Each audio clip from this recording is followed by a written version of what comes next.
kepada Bu Chelsea dan teman-teman sekalian. Kami dari kelompok 1 ingin mempresentasikan tentang materi PSAK 103 tentang kombinasi bisnis. Next.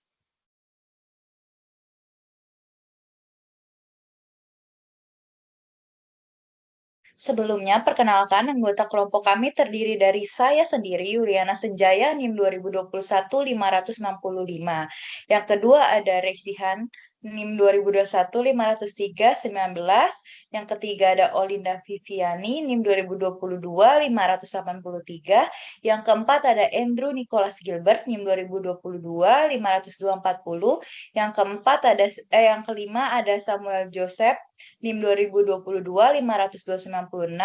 Dan yang terakhir ada Vanessa Gautama, NIM 2022 504. 400, maaf. Next. Sebelumnya kita akan membahas apa sih tujuan dari PSAK 103 ini. Yang pertama itu tujuannya itu ada 3. Jadi di sini itu tujuannya itu satu, mengukur aset teridentifikasi, liabilitas yang diambil alih dan kepentingan non-pengendali. Yang kedua ada mengakui dan mengukur goodwill ataupun keuntungan dari pembelian diskon. Yang ketiga menentukan jenis informasi yang diungkapkan. Selain itu juga bertujuan untuk meningkatkan relevansi, keandalan, daya banding informasi mengenai kombinasi bisnis dan dampaknya bagi perusahaan ke depannya. Boleh tolong di next.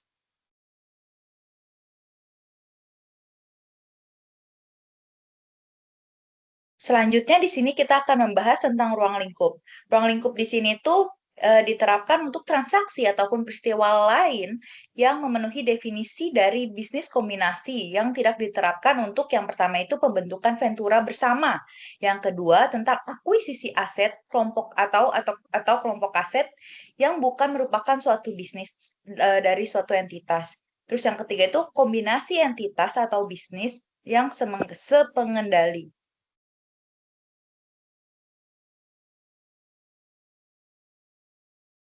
Lanjut, pengertian dari kombinasi bisnis sendiri ini berdasarkan PSAK 103, kombinasi bisnis ini melibatkan penggabungan dua atau lebih perusahaan menjadi satu entitas ekonomi. Terus memberi perusahaan dominan kendali atas aset dan operasional perusahaan lainnya. Kombinasi bisnis juga dapat melalui merger ataupun akuisisi. Di sini itu pengertian merger sendiri adalah penggabungan dua perusahaan atau lebih di mana satu perusahaan dipertahankan dan yang lain dibubarkan. Yang kedua ada metode akuisisi adalah pengambil alihan kepemilikan suatu entitas sehingga terjadi perubahan pengendalian ataupun kendali.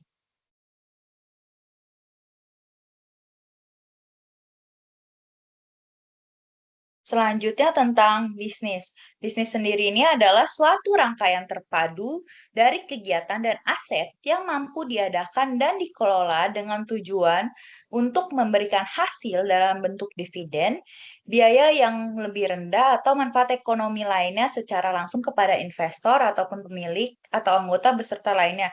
Sehingga di sini tuh anggap aja kita tuh ada kayak tiga proses bisnis. Yang pertama itu ada input, proses, dan output.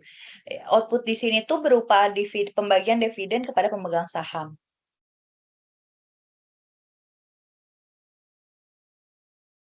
Selanjutnya. Oke, selanjutnya di sini juga ada pengertian pengendalian dari PSAK 4 sendiri ini. Pengendalian ketika entitas induk. Yang pertama itu ada dua peristiwa.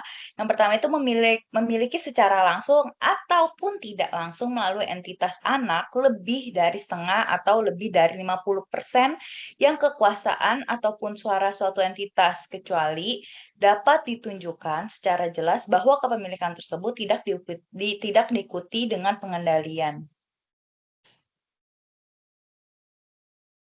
Nah, selanjutnya juga ada pengertian dari PSAK. PSAK yang tadi yang sebelumnya itu 4, dan sekarang ini pengertian pengendalian dari PSAK 65. Yang pertama itu, investor mengendalikan investi ketika investor terekspos atau melakukan hak atas imbal hasil variabel dari keterlibatannya dengan investi dan memiliki kemampuan untuk mempengaruhi imbal hasil tersebut melalui kekuasaannya atas investi. Yang selanjutnya itu, investor mengendalikan investi jika dan hanya jika investor memiliki seluruh hal berikut ini. Yang pertama itu ada kekuasaan atas investi, yang kedua itu ada exposure atau hak atas imbal balik variabel dari keterlibatan dengan investi, yang ketiga itu kemampuan untuk menggunakan kekuasaannya atas investi untuk mempengaruhi.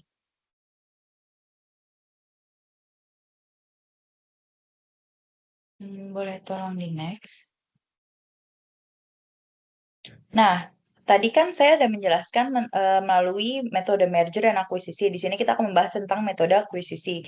Di sini itu ada empat. Yang pertama itu empat tahap metode akuisisi. Yang pertama itu melakukan pengidentifikasian pihak pengakuisisi ataupun pihak perusahaan yang melakukan kerjasama dengan perusahaan kita yang ingin melakukan kerjasama dalam bisnis akuisisi ini.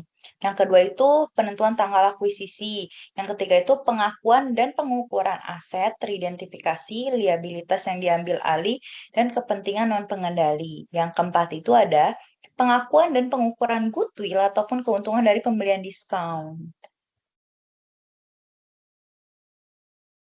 Selanjutnya tentang pihak pengakuisisi. Di sini itu untuk setiap kombinasi bisnis, salah satu dari entitas yang tergabung diidentifikasi sebagai pihak pengakuisisi. Yang pertama itu kriterianya itu entitas yang mengambil alih kas atau aset atau menimbulkan liabilitas. Yang kedua itu menerbitkan ekuitas berupa reverse acquisition penerbit ataupun yang diakuisisi. Terus yang ketiga itu ukuran relatifnya yang signifikan lebih besar. Yang keempat itu berinisiatif dan telah ada sebelum dilakukan bisnis kombinasi.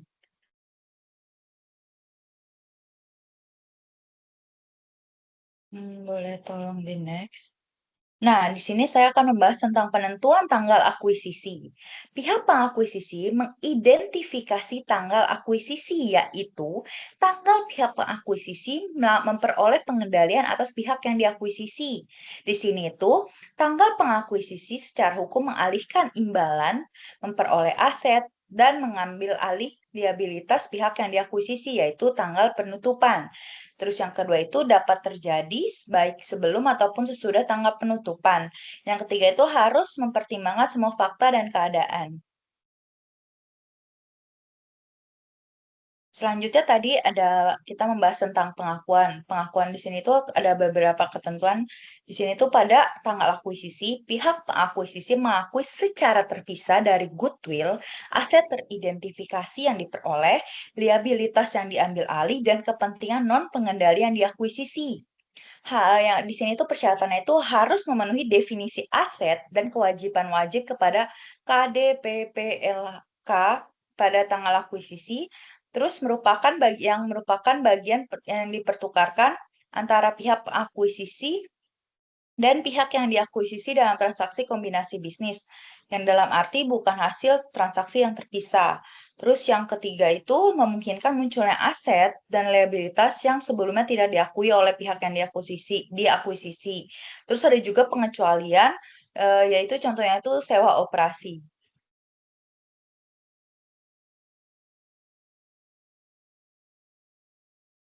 Boleh tolong di next. Oh iya, boleh tolong di next.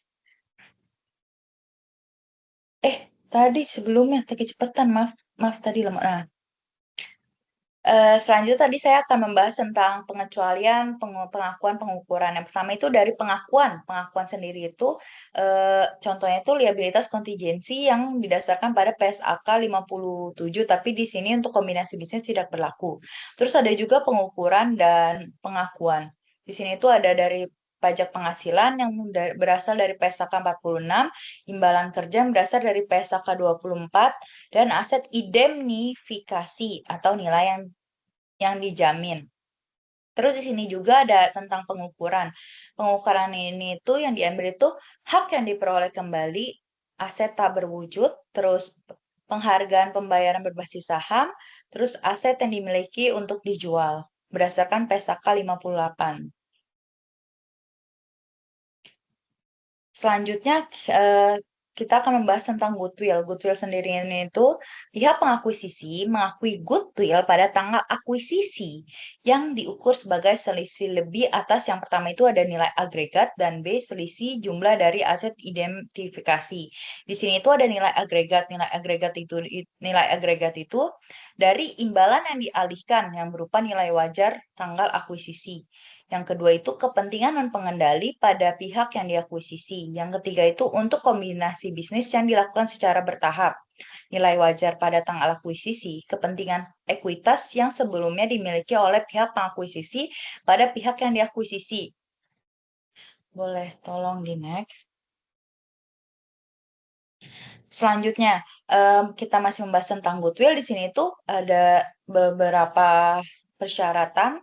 Ada 2 persyaratan di sini tuh jika kepentingan ekuitas pihak yang diakuisisi lebih andal, maka goodwill ditentukan dengan nilai wajar tanggal akuisisi dari pihak ekuitas yang dialihkan. Yang kedua itu jika terdapat imbalan yang dialihkan, maka nilai wajar kepentingan ekuitas pengakuisisi ditentukan dengan teknik penilaian.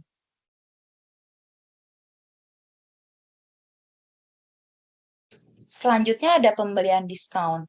Pembelian diskon sendiri ini tuh jika jumlah barang B melebihi jumlah barang A, maka pihak pengakuisisi mengakui keuntungan yang dihasilkan dalam laporan laba rugi pada tanggal akuisisi. Terus terjadi karena adanya pembelian terpaksa ataupun karena pengecualian. Yang ketiga, ada persyaratannya itu ya sebelum diakui, pihak pengakuisisi menilai kembali apakah telah diidentifikasi dengan tepat seluruh aset yang diperoleh dan liabilitas yang dialihkan serta aset ataupun kewajiban lainnya. Selanjutnya, imbalan yang dialihkan. Imbalan yang dialihkan ini tuh diukur dengan nilai wajar dan penjumlahan seluruh aset yang dialihkan oleh pengakuisisi, kemudian liabilitas yang diakui pengakuisisi dan kepentingan ekuitas yang diterbitkan oleh pengakuisisi. Terus contohnya itu adanya imbalan yang dialihkan, misalnya itu kayak penghargaan karyawan. Terus di sini itu nilai yang tercatat pada imbalan yang dialihkan sesuai dengan nilai wajar, berarti itu keuntungan dan kerugian pada tanggal akuisisi, kecuali itu jika berada dalam entitas maka tidak bisa diakui ataupun dicatat dalam laporan keuangan. Next. Nah, di sini kita akan membahas tentang imbalan kontingensi. Imbalan kontingensi ini tuh terjadi karena kesepakatan. Karena mengakui imbalan kontingensi pada nilai wajar pada tanggal akuisisi diklasifikasikan sebagai liabilitas atau ekuitas berdasarkan definisi instrumen ekuitas yang didasarkan pada PSAK 50. Kemudian pengakuisisi mengklasifikasikan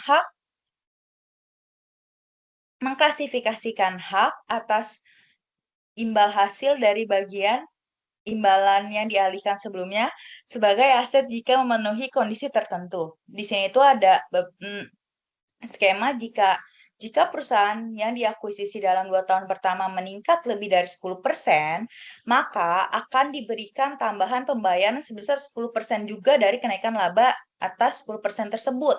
Terus, pihak yang diakuisisi diberikan opsi saham dengan nilai tertentu yang dikaitkan dengan kinerja.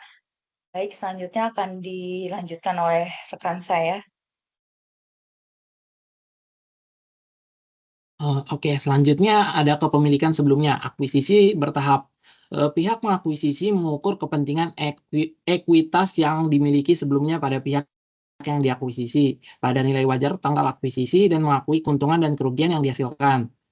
Selanjutnya, jumlah yang diakui dalam pendapatan komprehensif lain diakui dengan dasar yang sama, sebagaimana yang dipersyaratkan jika pengakuisisi telah melepas secara langsung kepentingan ekuitas yang dimiliki sebelumnya. Oke, lanjut. Nah, selanjutnya ada kombinasi bisnis tanpa pengalihan. Pengendalian dapat diperoleh tanpa adanya pengalihan imbalan, termasuk yang pertama, pihak yang diakuisisi membeli kembali sahamnya, sehingga pengakuisisi memperoleh pengendaliannya. Lalu yang kedua, hilangnya hak veto yang sebelumnya menghalangi pengakuisisi untuk mengendalikannya. Lalu yang ketiga ada pengakuisisi, dan yang diakuisisi sepakat untuk mengkombinasikan bisnisnya dengan kontrak semata.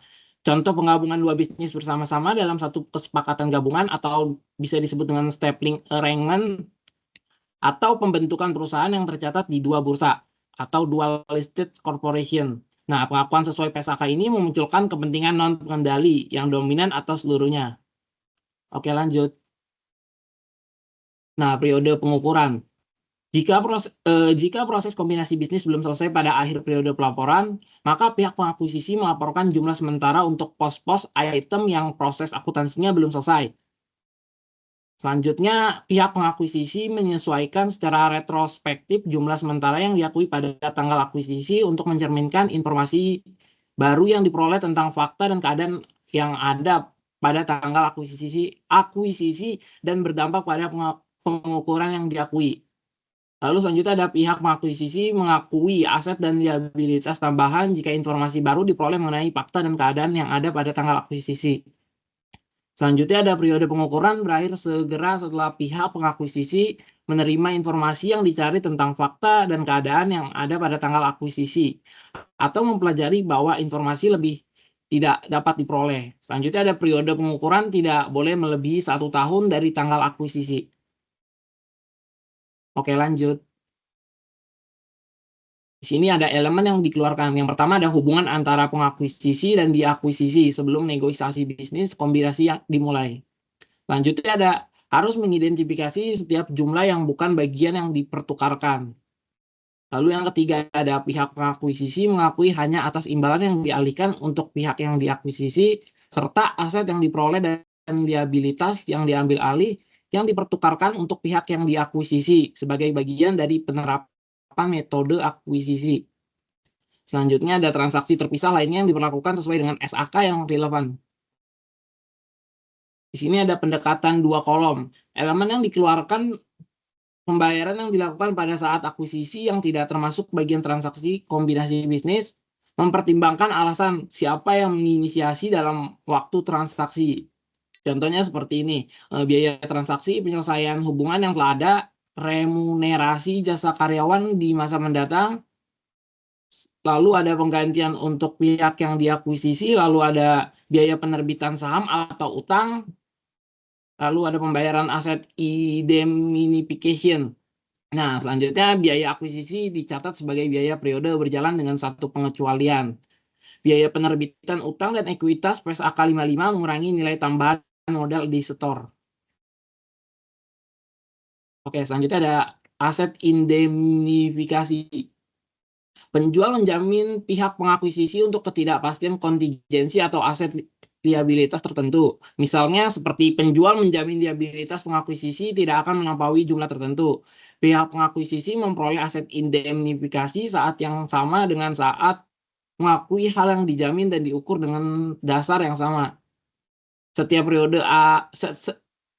akhir periode mengakuisisi mengukur aset indemnifikasi dengan dasar yang sama dengan aset liabilitas yang dijamin.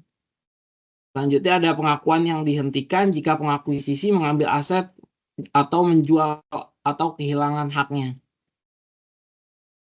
Oke, selanjutnya ada akuntansi dan pengukuran setelah pengakuan awal. Secara umum, pihak pengakuisisi mengukur dan mencatat aset yang diperoleh, liabilitas yang diambil alih ataupun terjadi, dan instrumen ekuitas yang diterbitkan dalam kombinasi bisnis sesuai dengan SAK yang terkait untuk pos-pos item tersebut, tergantung dari sifatnya. Selanjutnya ada panduan khusus. Yang pertama ada hak yang diperoleh kembali, lalu yang kedua ada liabilitas kontingensi yang diakui pada tanggal akuisisi, lalu yang ketiga ada aset indemnifikasi, lalu yang keempat ada imbalan kontingensi.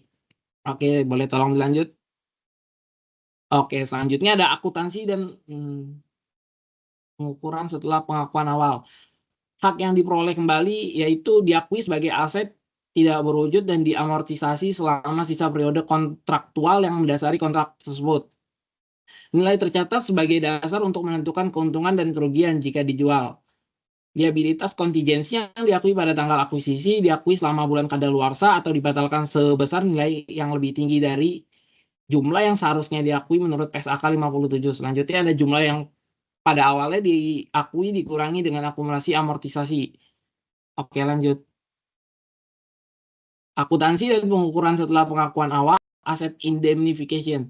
Nah, yang pertama ada mengukur aset indemnifikasi yang diakui dengan dasar yang sama dengan liabilitas ataupun aset yang dijamin, tunduk kepada setiap pembatasan kontraktual atau jumlahnya. Untuk aset indemnifikasi yang setelah pengakuan awalnya tidak diukur pada nilai wajarnya, subjek dari penilaian manajemen kolektibilitas aset indemnifikasi tersebut, pihak pengakuisisi menghentikan pengakuan ketika pihak pengakuisisi mengambil aset, menjualnya ataupun kehilangan hak atasnya. Imbalan kontingensi, ekuitas, tidak diukur kembali dan penyelesaiannya diperhitungkan dalam ekuitas. Lalu ada instrumen keuangan yang ada pada PSAK 55, diukur dengan nilai wajar munculnya keuntungan ataupun kerugian. Lalu selanjutnya ada tidak termasuk instrumen keuangan.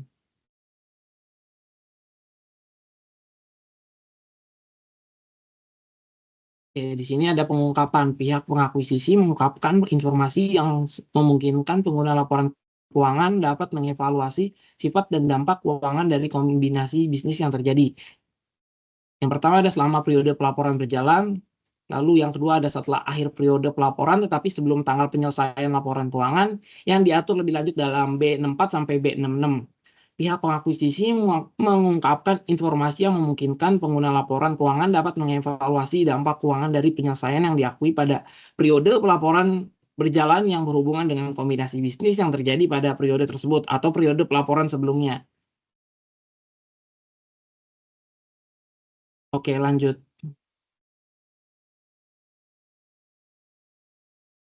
Oke, di sini ada ketentuan transisi aset dan liabilitas yang berasal dari kombinasi bisnis yang tanggal akuisisinya sebelum 1 Januari pada tahun 2011 yang tidak disesuaikan dengan berlakunya pernyataan ini. Lalu ada goodwill yang diakui sebelumnya, prospektif untuk kombinasi bisnis sebelum tanggal 1 bulan 1 2011 yang menghentikan amortisasi goodwill, mengeliminasi jumlah yang tercatat terkait dengan akumulasi amortisasi sehubungan penurunan goodwill.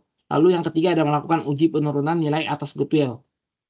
Goodwill negatif yang diakui sebelumnya, jumlah tercatat goodwill negatif dihentikan pengakuannya dengan melakukan penyesuaian terhadap saldo laba awal periode pada tahun buku. Selanjutnya ada investasi yang dicatat dengan metode ekuitas setelah tanggal 1 bulan 1 2011. Selanjutnya ada amortisasi goodwill tidak termasuk dalam menentukan bagian entitas atas laba rugi investment. Penghasilan jika muncul goodwill negatif, penentuan bagian entitas atas laba rugi diperoleh sebelum tanggal 1 bulan 1 2011, yaitu yang pertama ada menghentikan amortisasi goodwill, lalu yang kedua ada menghentikan goodwill negatif. Selanjutnya ada pajak penghasilan. Pengakuisisi menerapkan PSAK 46 secara prospektif. Pengakuisisi mengakui perubahan dalam aset pajak tangguhan tersebut sebagai penyesuaian laba ataupun bukan jika diisyaratkan dalam PSAK 46. Oke, lanjut. Lampiran A, definisi istilah. Aset tak berwujud adalah suatu aset non-moneter yang dapat diidentifikasi tanpa wujud fisik. Selanjutnya ada bisnis. Bisnis adalah suatu rangkaian aktivitas dan aset yang diintegrasikan yang mampu diadakan dan dikelola dengan tujuan memberikan hasil dalam bentuk dividen, biaya yang lebih rendah atau manfaat ekonomi lain secara langsung kepada investor ataupun pemilik, anggota ataupun pelaku lainnya. Lalu selanjutnya ada goodwill. Goodwill ini adalah suatu aset yang mempresentasikan manfaat ekonomi masa depan yang timbul dari aset lain yang diperoleh dalam kombinasi bisnis yang tidak dapat diidentifikasi secara individual dan diakui secara terpisah. Selanjutnya ada entitas bersama. Suatu entitas selain entitas yang dimiliki investor yang memberikan dividen, biaya lebih rendah ataupun manfaat ekonomi lain secara langsung kepada pemilik, anggota ataupun pelaku. Contohnya seperti perusahaan asuransi bersama, kredit union, dan koperasi. Oke, di sini ada lampiran B berupa pedoman penerapan. Kombinasi bisnis entitas pengendali. PP 01.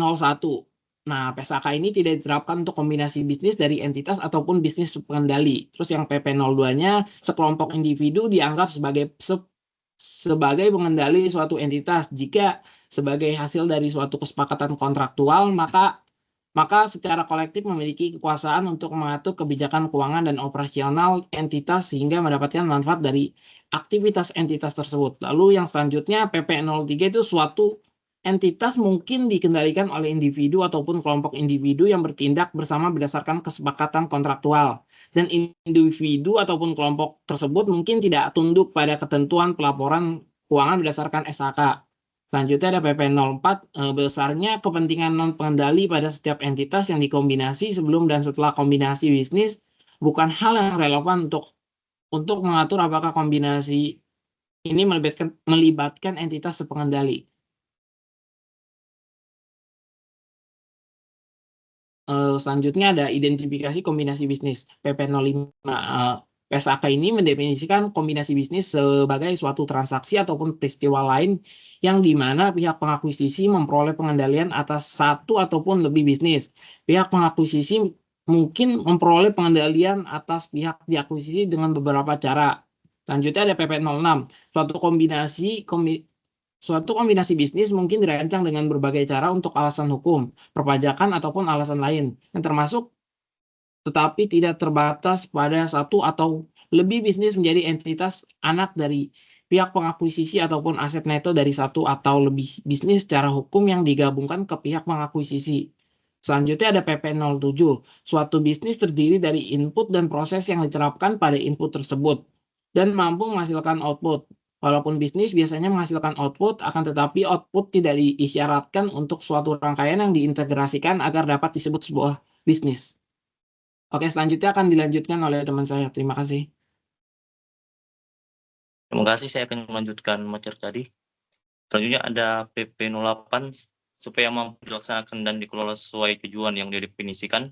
Suatu rangkaian diintegrasikan dari aktivitas dan aset mensyaratkan dua unsur syarat, yaitu input dan proses yang diterapkan pada input tersebut, yang secara bersama-sama digunakan atau akan digunakan untuk menghasilkan output. Selanjutnya ada PP 09, sifat dari unsur-unsur suatu bisnis bervariasi berdasarkan industri dan struktur operasi atau aktivitas entitas, termasuk tahap pengembangan entitas. Bisnis yang sudah mapan seringkali memiliki berbagai jenis input, proses, dan output yang berbeda-beda. Sedangkan bisnis yang baru seringkali memiliki input dan proses yang sedikit. Selanjutnya ada PP 10, serangkaian aktivitas dan aset diintegrasikan dalam tahap pengembangan mungkin tidak mempunyai output. Jika tidak, pihak pengakuisisi mempertimbangkan faktor-faktor lain dalam mengatur apakah rangkaian tersebut merupakan suatu bisnis, yang dimana rangkaian tersebut ialah A. Telah memulai aktivitas utama yang direncanakan, B. Memiliki karyawan, C. Sedang menjalankan rencana. Next. Dan selanjutnya ada PP 11, penentuan apakah serangkaian aset dan aktivitas tertentu disebut sebagai suatu bisnis berdasarkan pada apakah rangkaian diintegrasikan itu dapat dilakukan dan dikelola sebagai suatu bisnis oleh pelaku pasar. Oleh karena itu, dalam mengevaluasi apakah rangkaian tertentu merupakan suatu bisnis, bukan merupakan suatu hal yang relevan apakah pihak penjual yang mengoperasikan rangkaian tersebut sebagai suatu bisnis atau apakah pihak pengakuisisi yang bermaksud mengoperasikan rangkaian tersebut sebagai suatu bisnis.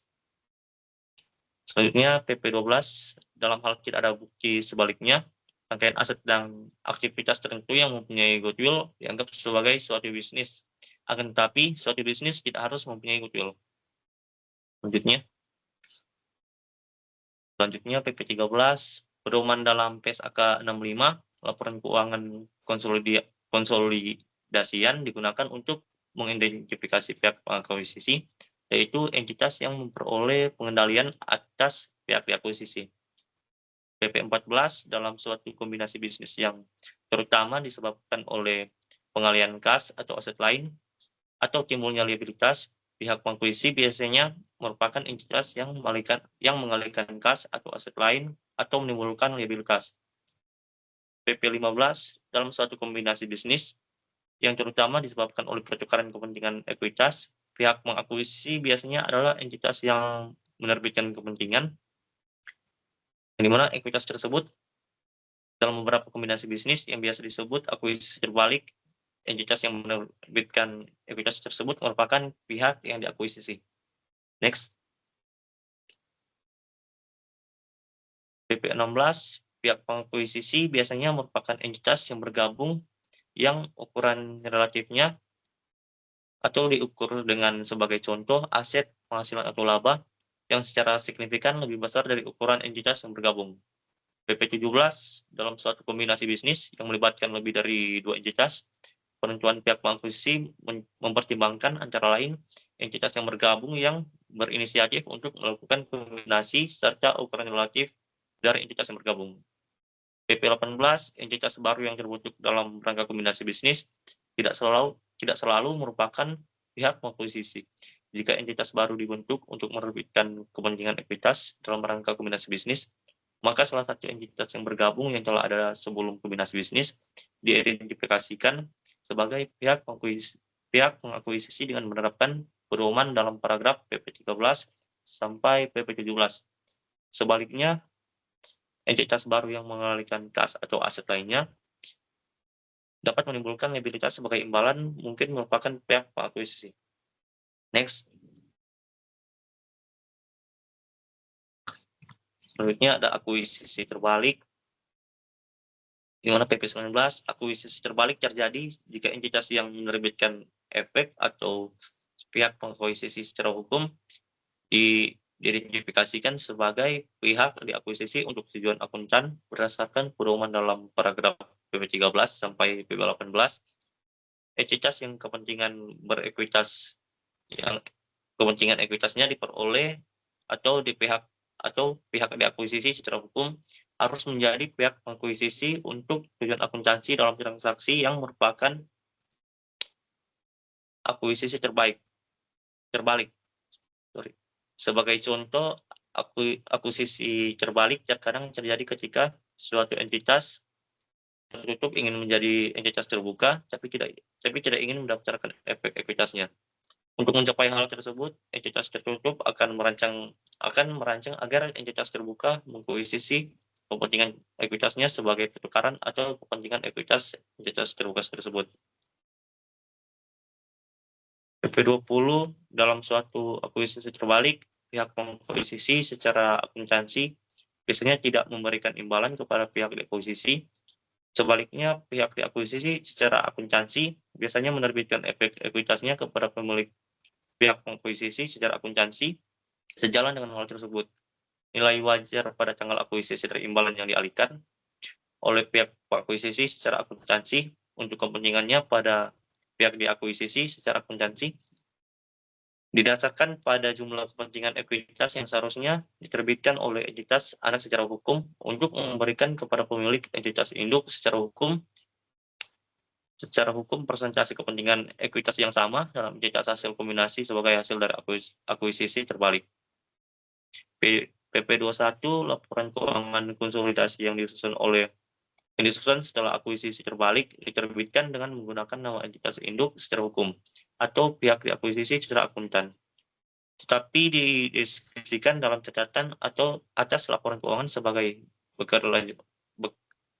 keberlanjutan laporan keuangan entitas anak secara hukum atau pihak pengakuisisi secara akuntansi, dengan satu penyesuaian yang disesuaikan secara retroaktif atas model menurut hukum pihak pengakuisisi secara akuntansi untuk merepresentasikan modal menurut hukum dari pihak diakuisisi secara akuntansi. Next.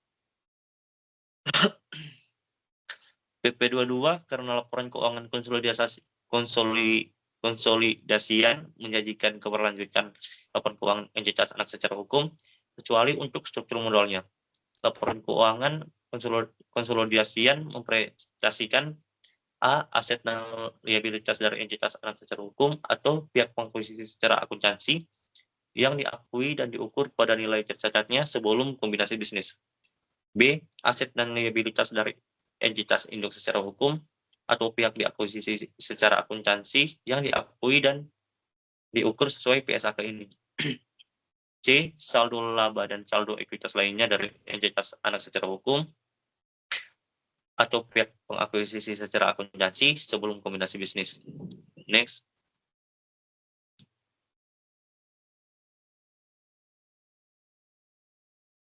PP 23 dalam suatu akuisisi terbalik, beberapa pemilik dari pihak diakuisisi secara hukum atau pihak pengakuisisi secara akuntansi mungkin tidak menukarkan kepentingan ekuitasnya dengan kepentingan ekuitas entitas induk secara hukum. Pemilik tersebut diperlakukan sebagai kepentingan non pengendali dalam laporan keuangan konsolidasian setelah akuisisi terbalik. Hal ini disebabkan pemilik pihak akuisisi secara hukum yang tidak menukarkan kepentingan ekuitasnya dengan kepentingan ekuitas dari pihak pengakuisisi secara hukum mempunyai kepentingan hanya atas hasil dan aset bersih dari pihak pengakuisisi secara hukum, bukannya atas hasil dan aset bersih dari entitas hasil kombinasi. PP 24 aset dan liabilitas dari pihak akuisisi secara hukum diukur dan diakui dalam laporan keuangan konsolidasian pada nilai tercatat sebelum kombinasi bisnis. Oleh karena itu, dalam akuisisi terbalik, kepentingan non pengendali mempresentasikan proporsi kepentingan pemegang saham non pengendali atas nilai tercatat. Sebelum kombinasi bisnis dari aset neto, pihak diakuisisi secara hukum, bahkan jika kepentingan non pengendali dalam akuisisi lain diukur pada nilai wajar pada tanggal akuisisi. Next. PP 25 sebagai diatur pada paragraf PP 22, D. Struktur ekuitas dalam laporan keuangan konsolidasian setelah akuisisi terbalik mempresentasikan struktur ekuitas dari pihak pengakuisisi secara hukum atau pihak diakuisisi secara akuntansi, termasuk kepentingan ekuitas yang diterbitkan oleh pihak pengakuisisi secara hukum dalam rangka kombinasi bisnis. PP 26 dalam menghitung jumlah rata-rata tertimbang saham biasa yang beredar atau sebagai penyebut dalam menghitung laba bersih per saham selama periode akuisisi terbalik terjadi. A. Jumlah saham biasa yang beredar dari awal periode tersebut sampai dengan tanggal akuisisi harus dihitung berdasarkan jumlah rata-rata tertimbang saham biasa dari pihak diakuisisi secara hukum yang beredar selama periode tersebut dikalikan dengan rasio pertukaran yang disepakati dalam perjanjian merger dan bisa balik lagi ke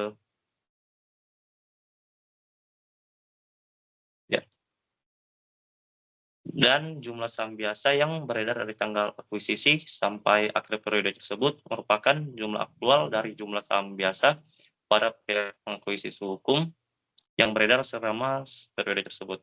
Next. PP 27 laba per saham dasar untuk setiap periode komparatif sebelum tanggal akuisisi yang disajikan dalam laporan keuangan konsolidasian setelah akuisisi terbalik dihitung dengan membagi A. Laba atau rugi dari pihak diakuisisi secara hukum yang dapat didistribusikan kepada pemegang saham biasa pada tiap periode tersebut dengan jumlah rata-rata tertimbang historis saham biasa yang beredar dari pihak diakuisisi secara hukum dikalikan dengan rasio pertukaran yang disepakati dalam perjanjian akuisisi. Next. PP 28 pihak pengakuisisi tidak mengakui aset dan liabilitas terkait dengan sewa operasi jika pihak diakuisisi merupakan lisi kecuali sebagaimana disyaratkan dalam paragraf PP 29 dan PP 30. Di mana PP 29 yaitu pihak pengakuisisi mengatur apakah persyaratan pada setiap operasi di mana pihak diakuisisi merupakan lisi adalah menguntungkan atau tidak menguntungkan. Pihak pengakuisisi mengaku aset tak berwujud jika persyaratan sewa operasi menguntungkan dibandingkan dengan persyaratan yang berlaku di pasar dan mengakui liabilitas jika tidak menguntungkan dibandingkan dengan persyaratan yang berlaku di pasar. PP 37 aset tak terwujud teridentifikasi dapat terkait dengan sewa operasi yang dapat ditunjukkan dengan kesediaan pelaku pasar untuk membayar harga sewa, bahkan jika hal tersebut sama dengan persyaratan yang berlaku di pasar. Sebagai contoh, sewa pintu gerbang di bandar udara atau ruang kios di kawasan perbelanjaan besar dapat menyediakan akses pasar atau manfaat ekonomi masa depan lainnya yang memenuhi syarat sebagai aset tak berwujud. Next. PP 31, pihak pengakuisisi mengaku secara terpisah dari goodwill aset tak berwujud yang teridentifikasi yang diperoleh dalam kombinasi bisnis. Aset tak berwujud adalah teridentifikasi kriteria yang jika memenuhi kriteria pemisahan atau kriteria hukum kontraktual. PP 32, aset tak berwujud yang memenuhi kriteria kontraktual secara hukum dapat diidentifikasi meskipun aset tidak dapat dialihkan atau dipisahkan dari pihak diakuisisi atau dari hak dan kewajiban lainnya. Next.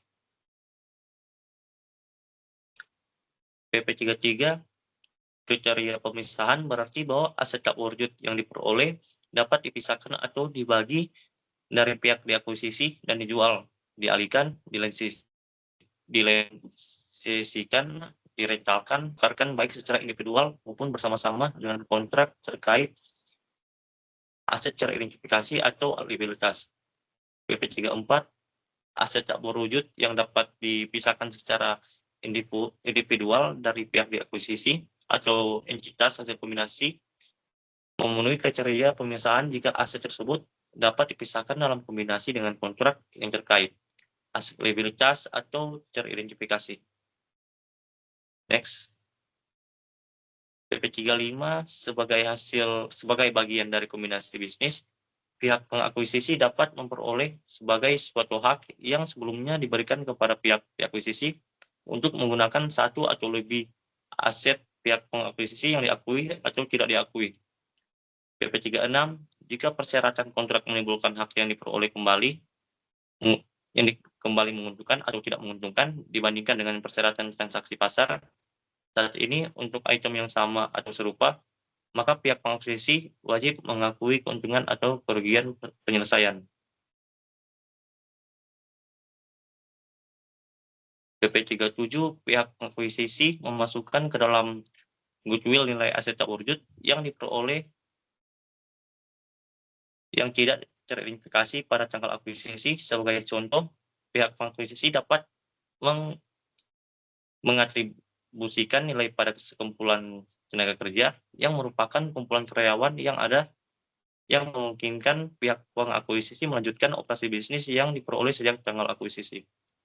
PP 38, pihak pengakuisisi itu juga memasukkan ke dalam goodwill setiap nilai yang didistribusikan pada item yang tidak memenuhi kualifikasi sebagai aset pada tanggal akuisisi. Selanjutnya akan dijelaskan oleh teman saya. Terima kasih. Sekarang PP 39, setelah pengakuan awal, pihak pengakuisisi mencatat aset tak berwujud yang diperoleh pada kombinasi bisnis sesuai dengan ketentuan pada PSAK 19.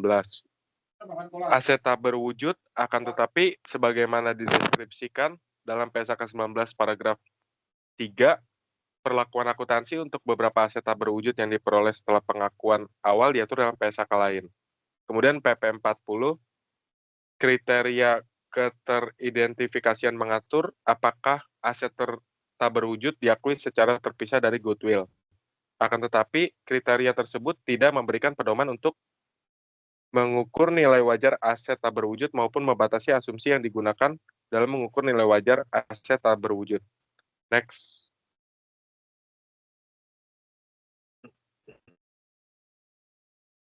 Kemudian ada aset dengan arus kas yang tidak pasti atau penyisian penilaian. PP 41, yaitu pihak pengakuisisi tidak mengakui penyisian penilaian terpisah pada tanggal akuisisi untuk aset yang diperoleh dalam kombinasi bisnis yang diukur pada nilai wajar tanggal akuisisi karena dampak ketidakpastian arus kas di masa depan termasuk dalam pengukuran nilai wajar. Kemudian ada aset yang terkait dengan sewa operasi di mana pihak diakuisisi merupakan lessor, yaitu ada PP 42 dalam mengukur nilai wajar tanggal akuisisi dari aset seperti bangunan atau paten yang terkait dengan sewa operasi, yang mana pihak diakuisisi merupakan lessor. Kemudian pihak pengakuisisi harus mempertimbangkan persyaratan dalam sewa tersebut. Dengan kata lain, pihak pengakuisisi tidak mengakui aset atau liabilitas terpisah jika persyaratan dari sewa operasi menguntungkan atau tidak menguntungkan jika dibanding dengan persyaratan pasar. Kemudian ada PP 43 untuk melindungi posisi kompetitif atau karena alasan lain, pihak pengakuisisi mungkin memiliki intensi untuk tidak menggunakan aset non-keuangan yang diperoleh secara aktif atau mungkin tidak memiliki intensi untuk menggunakan aset tersebut sesuai dengan penggunaan tertinggi dan terbaiknya. Next. Kemudian ada kepentingan non-pengendali pada pihak diakuisisi. PP 44 PSAK ini memperkenalkan pihak pengakuisisi untuk mengukur kepentingan non-pengendali pada pihak diakuisisi pada nilai wajar pada tanggal akuisisi. Kadangkala pihak pengakuisisi mampu mengukur nilai wajar kepentingan non-pengendali pada tanggal akuisisi berdasarkan harga kuotasian di pasar aktif saham, yaitu yang tidak dimiliki oleh pihak pengakuisisi.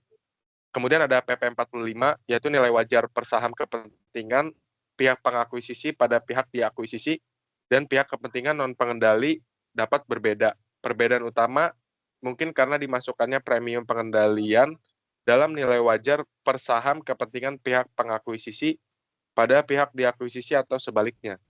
Kemudian ada PP 46, yaitu dalam suatu kombinasi bisnis yang dilakukan tanpa pengalihan imbalan, pihak pengakuisisi harus menggunakan nilai wajar tanggal akuisisi atas kepemilikannya dalam partisipasi pihak diakuisisi seperti pengganti nilai wajar tanggal akuisisi atas imbalan yang dialihkan untuk mengukur goodwill atau keuntungan atas pembelian dengan diskon. Next.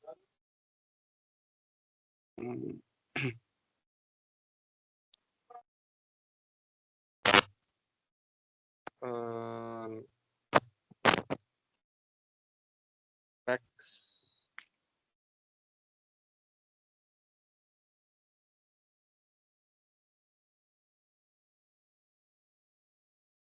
Kemudian ada kayaknya kelewatan deh sebelumnya.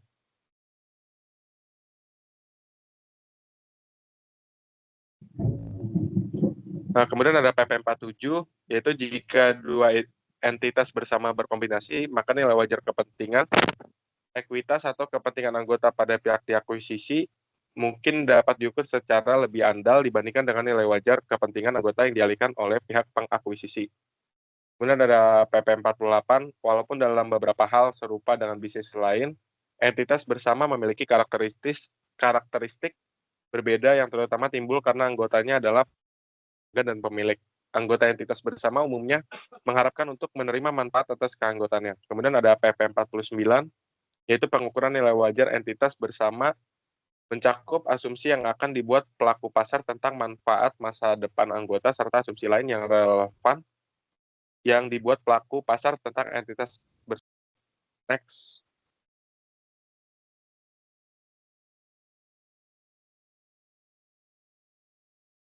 Kemudian ada PP 50, yaitu pihak pengakuisisi mempertimbangkan faktor-faktor berikut ini. Tidak bersifat konklusif secara bersama-sama atau individual untuk mengatur apakah suatu transaksi merupakan bagian dari pertukaran untuk pihak diakuisisi atau transaksi terpisah dari kombinasi bisnis. Yang pertama ada alasan transaksi, kemudian ada pihak yang memprakarsai transaksi, kemudian ada waktu transaksi. Kemudian PP 51, pihak pengakuisisi dan pihak diakuisisi mungkin hubungan yang ada sebelum mereka mempertimbangkan kombinasi bisnis, yang disebut sebagai hubungan yang telah ada sebelumnya. Suatu hubungan yang telah ada sebelumnya antara pihak pengakuisisi dan pihak diakuisisi dapat terjadi secara kontraktual. Next. Kemudian ada PP 52, jika kombinasi bisnis mengakibatkan penyelesaian hubungan yang telah ada sebelumnya, maka pihak pengakuisisi mengakui keuntungan atau kerugian yang diukur sebagai berikut. Yang pertama, untuk suatu hubungan non-kontraktual yang telah ada sebelumnya, yaitu nilai wajar. Kemudian untuk suatu hubungan kontraktual yang telah ada sebelumnya, yaitu mana yang lebih rendah. Kemudian PP 53, suatu hubungan yang telah ada sebelumnya mungkin merupakan kontrak yang diakui pihak pengakuisisi sebagai hak yang diperoleh kembali. Jika kontrak memiliki ketentuan yang menguntungkan atau tidak menguntungkan saat dibandingkan dengan harga transaksi pasar saat ini, item yang sama atau serupa. Next. Kemudian ada PP 54, yaitu kesepakatan untuk pembayaran kontingensi kepada karyawan atau pemegang saham penjual merupakan imbalan kontingensi dalam kombinasi bisnis atau merupakan transaksi terpisah, bergantung pada sifat kesepakatannya. Kemudian ada PP 55, jika terdapat ketidakjelasan, apakah kesepakatan untuk pembayaran kepada karyawan atau pemegang saham penjual merupakan bagian dari pertukaran bagi pihak diakuisisi atau merupakan suatu transaksi terpisah dari kombinasi bisnis. Maka pihak pengakuisisi mempertimbangkan beberapa indikator berikut, yaitu ada hubungan kerjasama, durasi hubungan kerja berkelanjutan, kemudian ada level remunerasi, yaitu ada setelah itu ada pembayaran dan jumlah saham yang dimiliki. Next.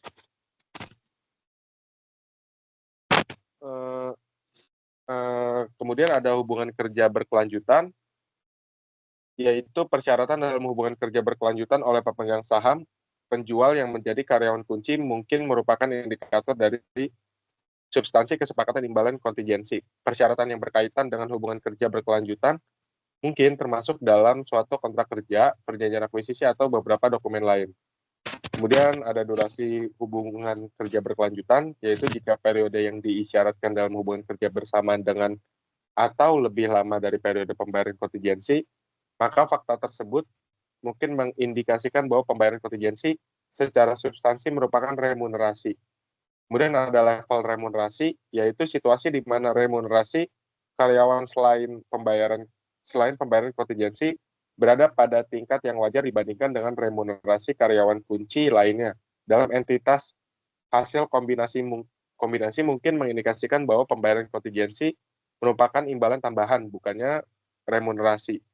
Kemudian ada pembayaran inkremental kepada karyawan, yaitu jika pemegang saham, penjual yang tidak menjadi karyawan menerima pembayaran kontingensi dengan basis per saham yang lebih rendah daripada penjual yang menjadi karyawan atau karyawan dari entitas hasil kombinasi.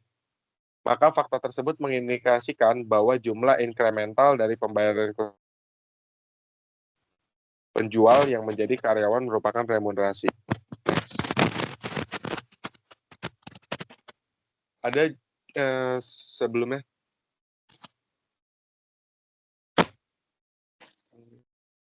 Kemudian ada jumlah saham yang dimiliki, yaitu jumlah saham yang relatif dimiliki oleh pemegang saham penjual yang tetap sebagai karyawan kunci mungkin merupakan indikator dari substansi kesepakatan imbalan kontingensi. Sebagai contoh, jika pemegang saham penjual yang memiliki hampir seluruh saham pihak diakuisisi tetap sebagai karyawan kunci, maka hal tersebut mengindikasikan bahwa kesepakatan tersebut secara substansi merupakan kesepakatan bagi laba yang bertujuan untuk memberikan remunerasi untuk jasa setelah kombinasi bisnis. Kemudian ada keterkaitan dengan penjualan, yaitu jika imbalan awal yang dialihkan pada tanggal akuisisi didasarkan pada batas bawah dari rentang yang ditetapkan dalam penilaian atas pihak diakuisisi dan formula kontingensi yang berkaitan dengan pendekatan. Maka fakta tersebut dapat diartikan bahwa pembayaran kontingensi merupakan imbalan tambahan. Kemudian ada formula dalam mengatur imbalan. Formula yang digunakan untuk mengatur pembayaran kontingensi mungkin bermanfaat dalam menilai substansi dari kesepakatan. Sebagai contoh, jika pembayaran kontingensi ditentukan dengan dasar multiply of earnings, maka hal tersebut dapat diartikan bahwa kewajiban merupakan imbalan kontingensi dalam kombinasi bisnis dan bahwa formula tersebut memiliki intensi untuk mengatur atau memverifikasi nilai wajar pihak diakuisisi. Kemudian ada perjanjian dan isu lainnya. Persyaratan kesepakatan lain dengan pemegang saham penjual seperti perjanjian untuk berkompetisi, kontrak eksekutori, kontrak konsultasi, dan perjanjian sewa properti, dan perlakuan pajak penghasilan dari pembayaran kontingensi mungkin mengindikasikan bahwa pembayaran kontingensi dapat didistribusikan pada suatu hal selain imbalan kepada pihak diakuisisi. Next.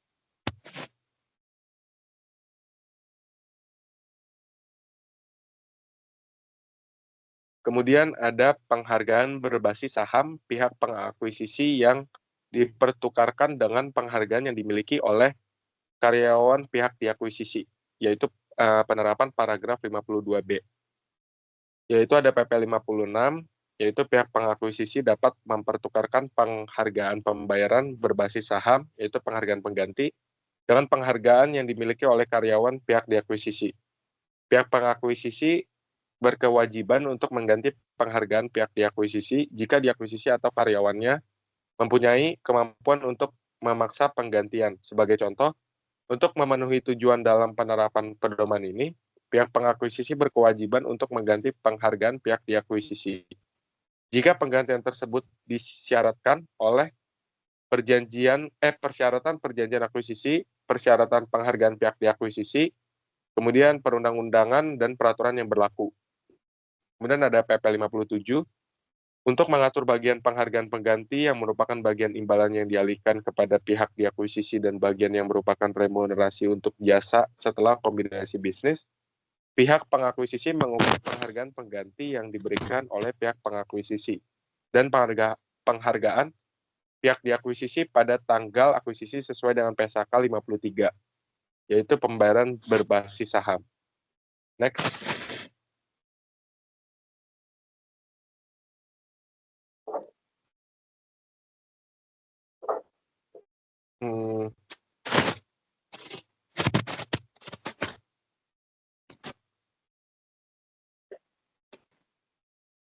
Kemudian ada PP 58, yaitu bagian penghargaan pengganti yang dapat didistribusikan pada jasa sebelum kombinasi bisnis merupakan ukuran berdasarkan pasar dari penghargaan pihak diakuisisi dikalikan dengan rasio dari porsi periode vesting yang telah terpenuhi terhadap yang lebih besar antara jumlah periode vesting atau periode vesting awal dari penghargaan pihak diakuisisi. Kemudian ada PP 59, yaitu bagian penghargaan pengganti non-vested dapat didistribusikan pada jasa setelah kombinasi bisnis, dan oleh karena itu diakui sebagai biaya remunerasi dalam laporan keuangan setelah kombinasi bisnis, sama dengan total ukuran berdasarkan pasar dari penghargaan pengganti dikurangi jumlah yang didistribusikan pada jasa sebelum kombinasi bisnis. Kemudian ada PP 60, yaitu bagian penghargaan pengganti non-vesting yang dapat didistribusikan pada jasa sebelum kombinasi bisnis. Sama halnya dengan bagian yang dapat didistribusikan pada jasa setelah kombinasi bisnis, merepresentasikan estimasi terbaik yang ada atas jumlah penghargaan pengganti yang diperkirakan menjadi vest. Kemudian ada PP 61, yaitu persyaratan yang sama dalam penentuan bagian penghargaan pengganti yang dapat didistribusikan pada jasa sebelum kombinasi bisnis dan setelah kombinasi bisnis diterapkan tanpa mempertimbangkan apakah penghargaan pengganti diklasifikasikan sebagai liabilitas atau sebagai instrumen ekuitas sesuai dengan ketentuan PSAK 53, yaitu pembayaran berbasis saham. Next. Kemudian ada PP 62, yaitu pengaruh pajak penghasilan atas penghargaan pengganti dari pembayaran berbasis saham diakui dengan ketentuan dalam PSAK 46, yaitu pajak penghasilan. Kemudian ada penyelesaian dengan ekuitas atas transaksi pembayaran berbasis saham pihak diakuisisi, yaitu ada PP 62A, pihak diakuisisi mungkin memiliki transaksi pembayaran berbasis saham yang beredar yang tidak dipertukarkan pihak pengakuisisi untuk transaksi pembayaran berbasis saham. Jika vested transaksi pembayaran berbasis saham, pihak diakuisisi merupakan bagian dari kepentingan non-pengendali pada pihak diakuisisi dan diukur berdasarkan nilai pasar. Jika unvested, maka diukur pada ukuran berdasarkan seolah-olah tanggal akuisisi, merupakan tanggal pembelian sesuai dengan paragraf 19 dan 30. Kemudian ada PP 62B, yaitu ukuran berdasarkan nilai pasar atas transaksi pembayaran berbasis saham unvested dialokasikan kepada kepentingan non-pengendali berdasarkan rasio dari porsi periode vesting yang telah terpenuhi terhadap dengan nilai yang lebih besar antara jumlah periode vesting dan periode vesting awal dari transaksi pembayaran berbasis saham. Saldo tersebut dialokasikan kepada jasa setelah kombinasi. Next. Kemudian ada SHK yang memberikan pedoman akuntansi dan pengukuran selanjutnya, penerapan paragraf 54. Yaitu ada PP 63, contoh SHK yang memberikan pedoman akuntansi dan pengukuran selanjutnya adalah untuk aset yang diperoleh dan liabilitas yang diambil alih atau timbul dalam kombinasi bisnis mencakup Yang pertama ada PSAK 19, aset tak berwujud mengatur akuntansi untuk aset tak berwujud teridentifikasi yang diperoleh dalam kombinasi bisnis. Pihak pengakuisisi mengukur goodwill pada jumlah yang diakui pada tanggal akuisisi dikurangi akuntansi rugi penurunan nilai. PSAK 48, penurunan nilai aset mengatur akuntansi untuk rugi penurunan nilai. Kemudian ada PSAK 62, yaitu kontrak asuransi memberikan pedoman akuntansi selanjutnya untuk kontrak asuransi yang diperoleh dalam kombinasi bisnis. Kemudian ada PSAK 46, yaitu pajak penghasilan, mengatur akuntansi selanjutnya untuk pajak tangguhan, termasuk aset pajak tangguhan yang tidak diakui dan liabilitas pajak tangguhan yang diperoleh dalam kombinasi bisnis. Kemudian ada PSAK 53, yaitu pembayaran berbasis saham memberikan pedoman pengukuran dan akuntansi selanjutnya untuk bagian penghargaan pengganti pembayaran berbasis saham yang didistribusikan pada jasa masa depan karyawan. Next. Kemudian ada PP 65, yaitu untuk kombinasi bisnis yang secara individual tidak material yang terjadi selama periode pelaporan yang secara kolektif material. Pihak pengakuisisi mengungkapkan secara gabungan informasi yang disyaratkan oleh paragraf PP 64 E sampai Q. Kemudian ada PP 66, yaitu jika tanggal akuisisi kombinasi bisnis terjadi setelah tanggal periode pelaporan, namun sebelum tanggal pelaporan keuangan diotorisasi untuk terbit, maka pihak pengakuisisi mengungkapkan informasi yang disyaratkan dalam paragraf PP 64, kecuali akuntansi awal untuk kombinasi bisnis tersebut belum selesai pada saat tanggal laporan keuangan diotorisasi untuk terbit. Kemudian ada PP 67, untuk memenuhi tujuan dalam paragraf 61, pihak pengakuisisi mengungkapkan informasi berikut untuk setiap kombinasi bisnis yang material atau secara gabungan untuk kombinasi bisnis yang secara individual tidak material namun secara kolektif material.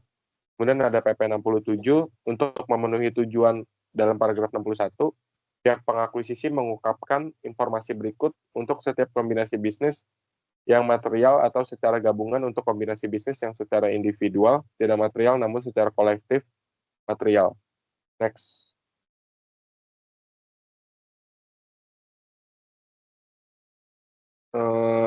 PSAK 65, laporan keuangan konsolidasian memberikan pedoman akuntansi untuk perubahan dalam kepentingan kepemilikan entitas induk pada entitas anak setelah pengendalian diperoleh. Kemudian pengungkapan penerapan paragraf 59 dan 61. PP 64, yaitu untuk memenuhi tujuan dalam paragraf 59, pihak pengakuisisi mengungkapkan informasi berikut untuk setiap kombinasi bisnis yang terjadi selama periode pelaporan. Yang pertama ada nama dan deskripsi pihak diakuisisi, kemudian ada tanggal diakuisisi, presentase kepentingan ekuitas berhak suara yang diperoleh, kemudian alasan utama melakukan kombinasi bisnis, dan deskripsi tentang bagaimana pihak pengakuisisi memperoleh pengendalian atas pihak diakuisisi. Kemudian ada deskripsi kualitatif tentang faktor yang membentuk goodwill yang diakui, seperti sinergi yang diharapkan dari penggabungan operasi pihak pengakuisisi dan pihak diakuisisi, aset tak berwujud yang tidak memenuhi persyaratan untuk pengakuan terpisah atau faktor lain. Kemudian akan dilanjutkan oleh teman saya.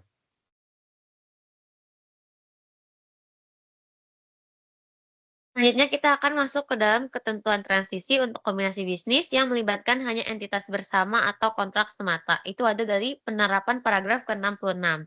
Nah, untuk PP 68 dan PP 69-nya akan kita skip karena itu dikosongkan. Kita akan langsung masuk ke dalam contoh ilustratifnya. Contoh ini tuh hanya melengkapi tetapi bukan bagian dari PSAK 22. Contohnya ini ada akuisisi terbalik. Mengilustrasikan konsekuensi pengakuan suatu akuisisi terbalik dengan menerapkan PSAK 22 paragraf PP 19 sampai dengan PP 27. Di mana di sini ada CI01, yaitu contoh ini memberikan ilustrasi perlakuan akuntansi untuk akuisisi terbalik yang mana entitas B, di mana entitas B ini entitas anak secara hukum mengakuisisi entitas A, di mana entitas A juga merupakan entitas yang mengeluarkan instrumen ekuitas dan oleh karena itu entitas A merupakan entitas induk secara hukum. Nah, dalam suatu akuisisi terbalik pada tanggal 30 September tahun 2000 sekian, contoh ini mengabaikan perlakuan akuntansi untuk dampak pajak penghasilan.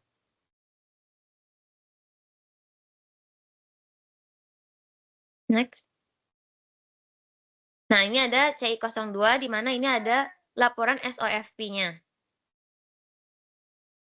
Ada laporan SOFP mengenai entitas A dan entitas B sesaat sebelum kombinasi bisnis ada sebagai berikut. Jadi dalamnya ini ada aset, liabilitas, dan ekuitasnya.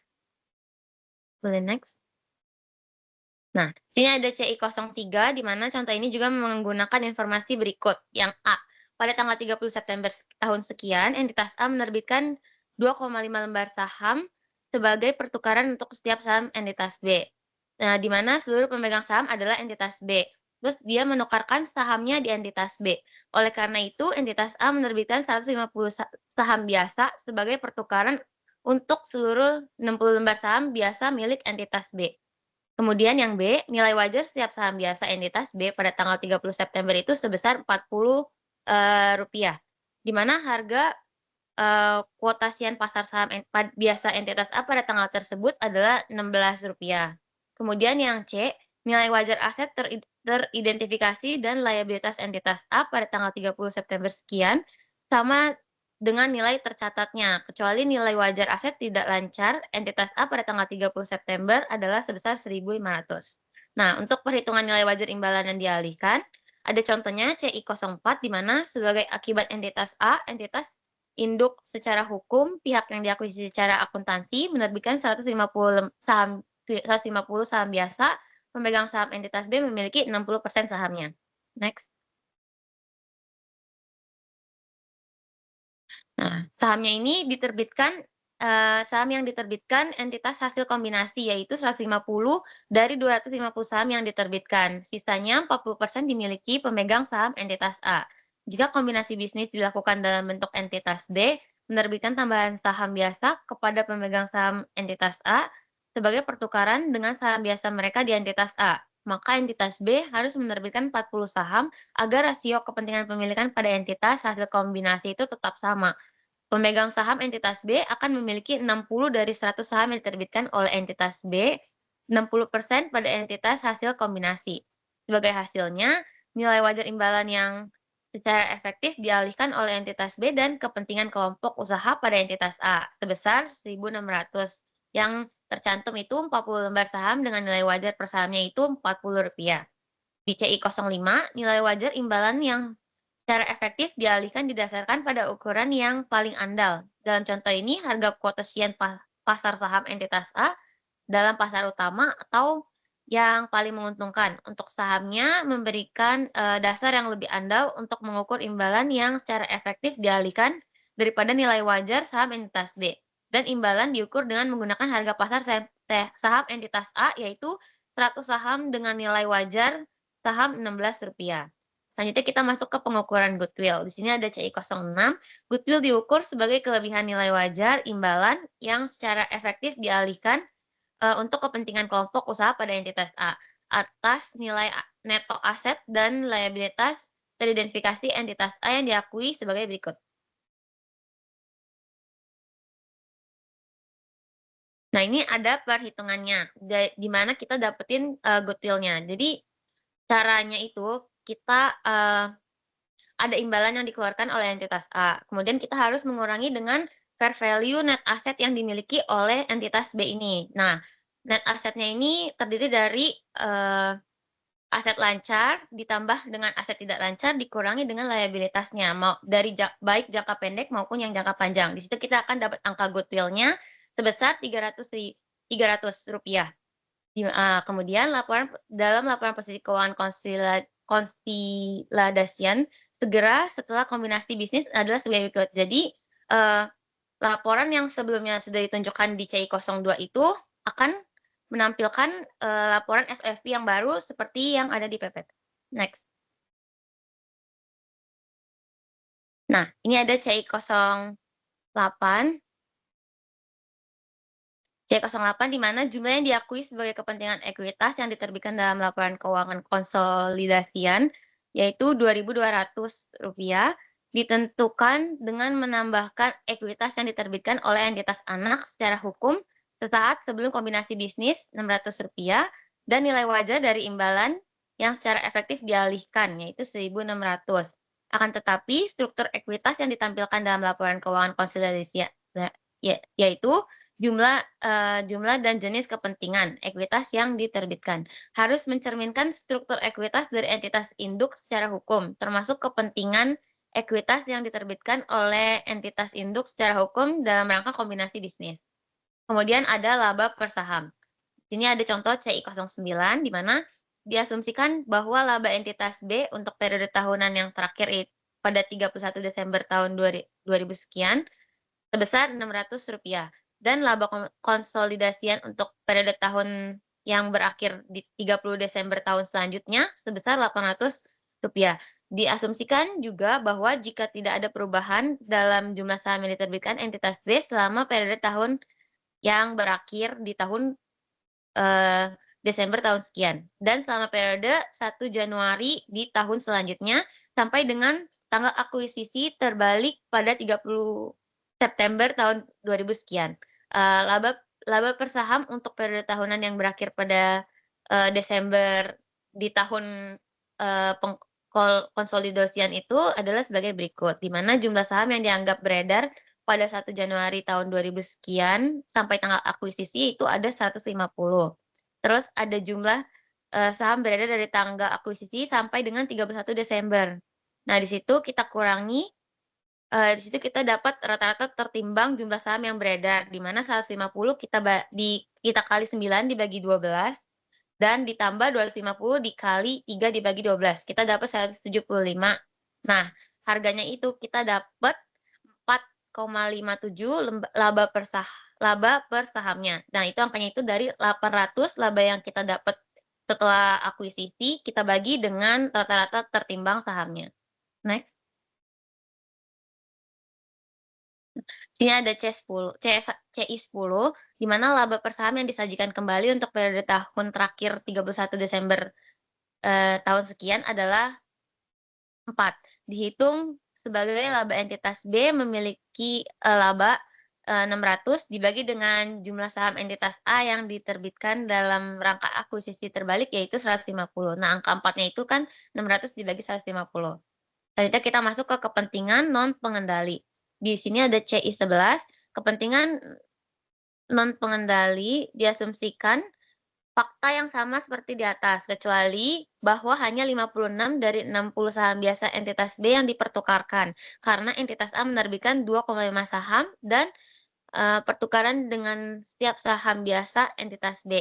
Entitas A menerbitkan 140 saham, bukan 150. Sebagai hasilnya, pemegang saham entitas memiliki 58,3% saham yang diterbitkan entitas hasil kombinasi, yaitu 140 dari 240 saham yang diterbitkan. Nilai wajar imbalan yang dialihkan untuk entitas A atau pihak akuisisi secara akuntansi dihitung dengan asumsi bahwa kombinasi telah terjadi karena entitas B menerbitkan saham biasa tambahan untuk pemegang saham entitas A sebagai pertukaran atas saham biasa mereka di entitas A. Hal ini disebabkan entitas A adalah pihak pengakuisisi secara akuntansi dan PSAK 22 paragraf PP 20 mensyaratkan pihak pengakuisisi mengukur imbalan yang dipertukarkan dengan pihak diakuisisi secara akuntansi. Nah, sini ada C12. C12 dalam menghitung jumlah saham entitas B yang harus diterbitkan, kepentingan non pengendali tidak dimasukkan dalam perhitungan. Pemegang saham mayoritas mempunyai 56 saham entitas B agar menghasilkan 58,30 hak ekuitas. Entitas B harus menerbitkan 40 saham tambahan. Pemegang saham mayoritas akan mempunyai 56 dari 96 saham yang diterbitkan oleh entitas B dan oleh karena itu 58,3% dari entitas hasil kombinasi sebagai hasilnya nilai wajar imbalan yang dialihkan pada entitas A pada pihak akuisisi secara akuntansi sebesar 1.600, yaitu 40 saham dengan masing-masing nilai wajar Rp40. Jumlah yang sama ketika seluruh 60 pemegang saham entitas B menawarkan seluruh 60 saham biasanya dalam pertukaran. Jumlah yang diakui atas kepentingan kelompok usaha pada entitas A atau pihak yang diakuisisi secara akuntansi tidak berubah jika beberapa pemegang saham entitas B tidak berpartisipasi dalam pertukaran.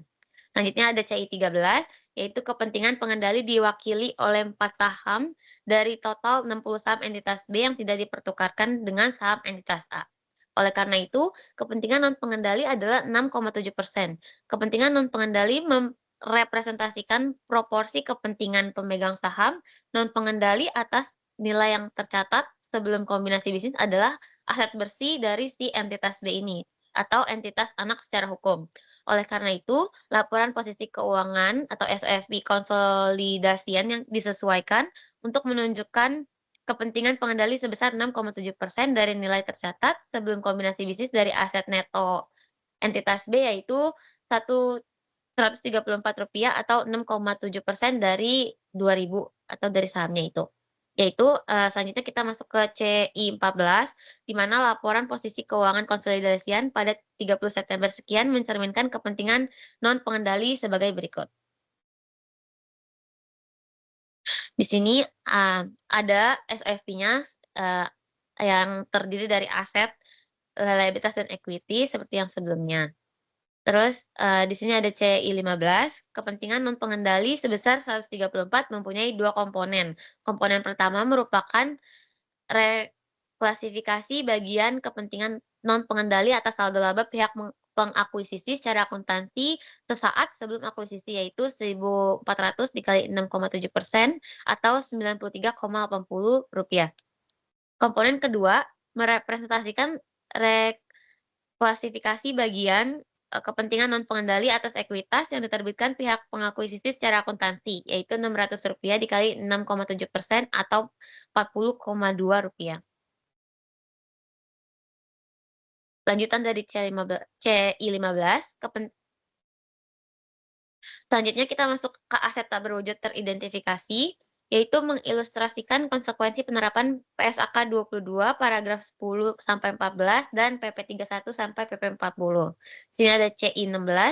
Berikut ini merupakan contoh-contoh dari aset tak berwujud teridentifikasi yang diperoleh dalam kombinasi bisnis.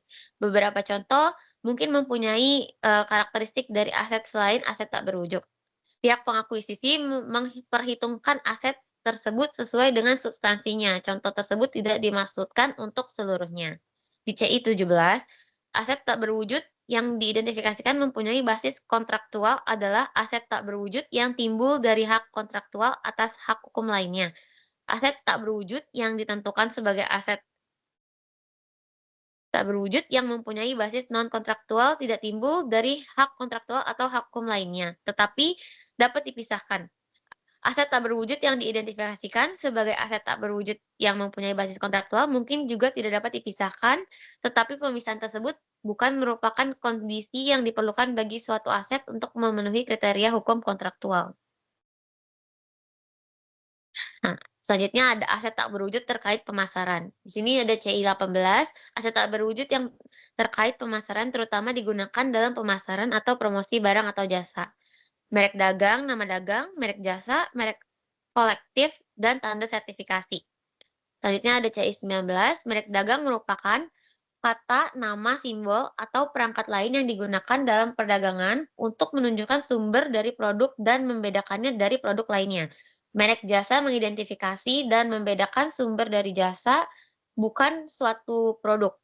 Merek kolektif mengidentifikasi barang atau jasa dari anggota suatu kelompok. Sedangkan tanda sertifikasi itu menunjukkan keaslian geografis asal atau karakteristik lain dari barang atau jasa. Selanjutnya kita ke CI 20, merek dagang, nama dagang, merek jasa, merek kolektif, dan tanda sertifikasi mungkin dilindungi secara hukum melalui pendaftaran kepada lembaga pemerintah. Penggunaan yang berkelanjutan dalam perdagangan atau cara lainnya jika hal dilindungi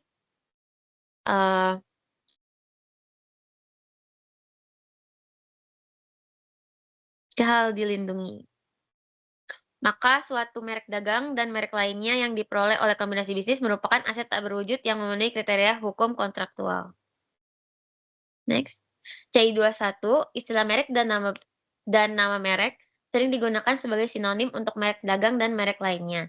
Merupakan istilah umum dalam pemasaran yang biasanya merujuk ke sekelompok aset pelengkap seperti merek dagang atau merek jasa dan yang berkaitan dengan nama dagang, formula, resep, dan keahlian teknologi.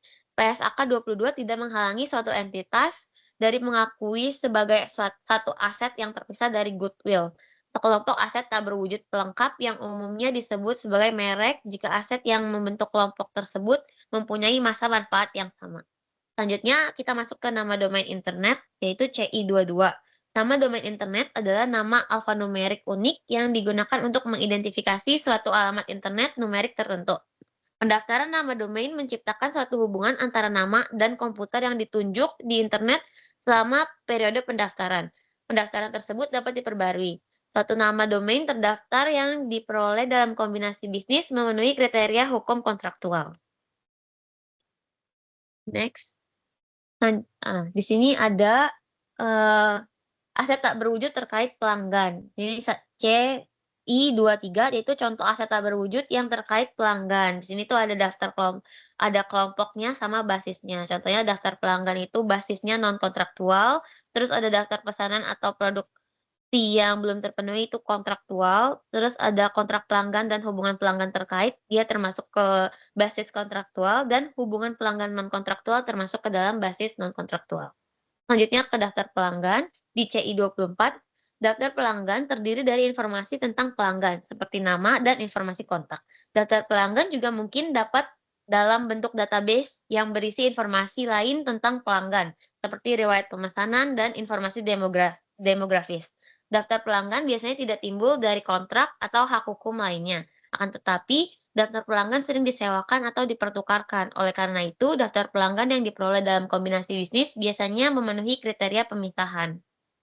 Selanjutnya ada daftar pesanan atau produksi yang belum terpenuhi. Di CI25, daftar pesanan atau produksi yang belum terpenuhi timbul dari kontrak seperti pesanan, pembelian, atau penjualan. Daftar pesanan atau produksi yang belum terpenuhi yang diperoleh dalam kombinasi bisnis memenuhi kriteria hukum kontraktual walaupun jika pesanan pembelian atau penjualan tersebut dapat dibatalkan.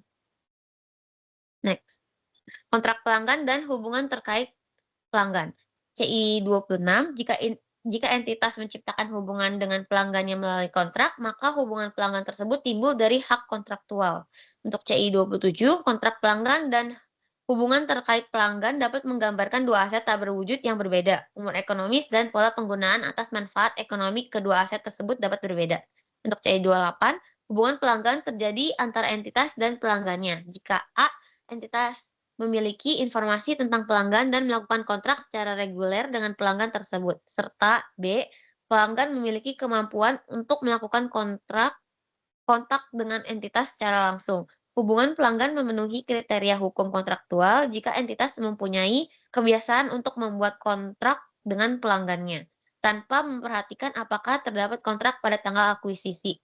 Hubungan pelanggan dapat juga timbul selain melalui kontrak, seperti melalui kontak reguler dengan perwakilan penjualan atau pelayanan. Untuk CI29, sebagaimana yang dinyatakan dalam paragraf CI25, daftar pesanan atau produksi yang belum terpenuhi yang timbul dari kontrak, seperti pesanan pembelian atau penjualan, dan oleh karena itu dipertimbangkan sebagai hak kontraktual. Sebagai konsekuensinya, jika entitas memiliki hubungan dengan pelanggannya melalui kontrak tersebut, hubungan pelanggan juga timbul dari hak kontraktual dan oleh karena itu memenuhi kriteria hukum kontraktual. Next, ada contoh. Di sini contohnya itu ada CI30. Contoh berikut ini mengilustrasikan pengakuan aset tak berwujud yang terkait kontrak pelanggan dan hubungan pelanggan yang diperoleh dalam kombinasi bisnis. Di mana yang A, perusahaan pengakuisisi atau PP mengakuisisi perusahaan sasaran atau PS dalam kombinasi bisnis tanggal 31 Desember tahun sekian. PS memiliki kontrak 5 tahun untuk menyediakan barang kepada pelanggan. Baik PS maupun PP berkeyakinan bahwa pelanggan akan memperbarui perjanjian pada akhir kontrak berjalan. Perjanjian tidak dapat dipisahkan. Sedangkan yang B, PP mengakuisisi PS dalam kombinasi bisnis tanggal 31 Desember tahun sekian. PS memproduksi barang dengan dua lini bisnis yang berbeda, peralatan olahraga dan barang elektronik. pelanggan membeli peralatan olahraga dan barang elektronik dari PS. PS memiliki kontrak dengan pelanggan untuk menjadi pemasok eksklusif peralatan olahraga, tetapi tidak memiliki kontrak untuk memasok barang elektronik kepada pelanggan. PS dan PP berkeyakinan bahwa secara umum hanya terdapat satu hubungan pelanggan antara PS dan pelanggan.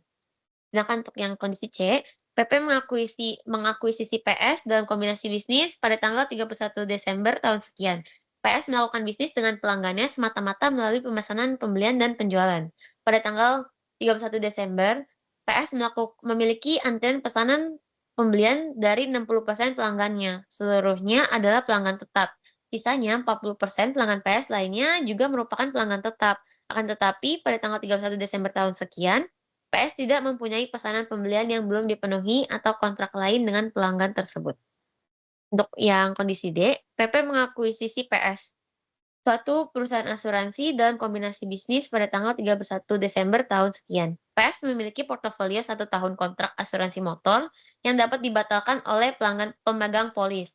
Karena PS menciptakan hubungan dengan pemegang polis melalui kontrak asuransi, maka hubungan pelanggan dengan pemegang polis memenuhi kriteria kontraktual secara hukum. Dalam PSAK 19, aset tak berwujud dan PSAK 48, penurunan nilai aset diterapkan untuk aset tak berwujud hubungan pelanggan. Selanjutnya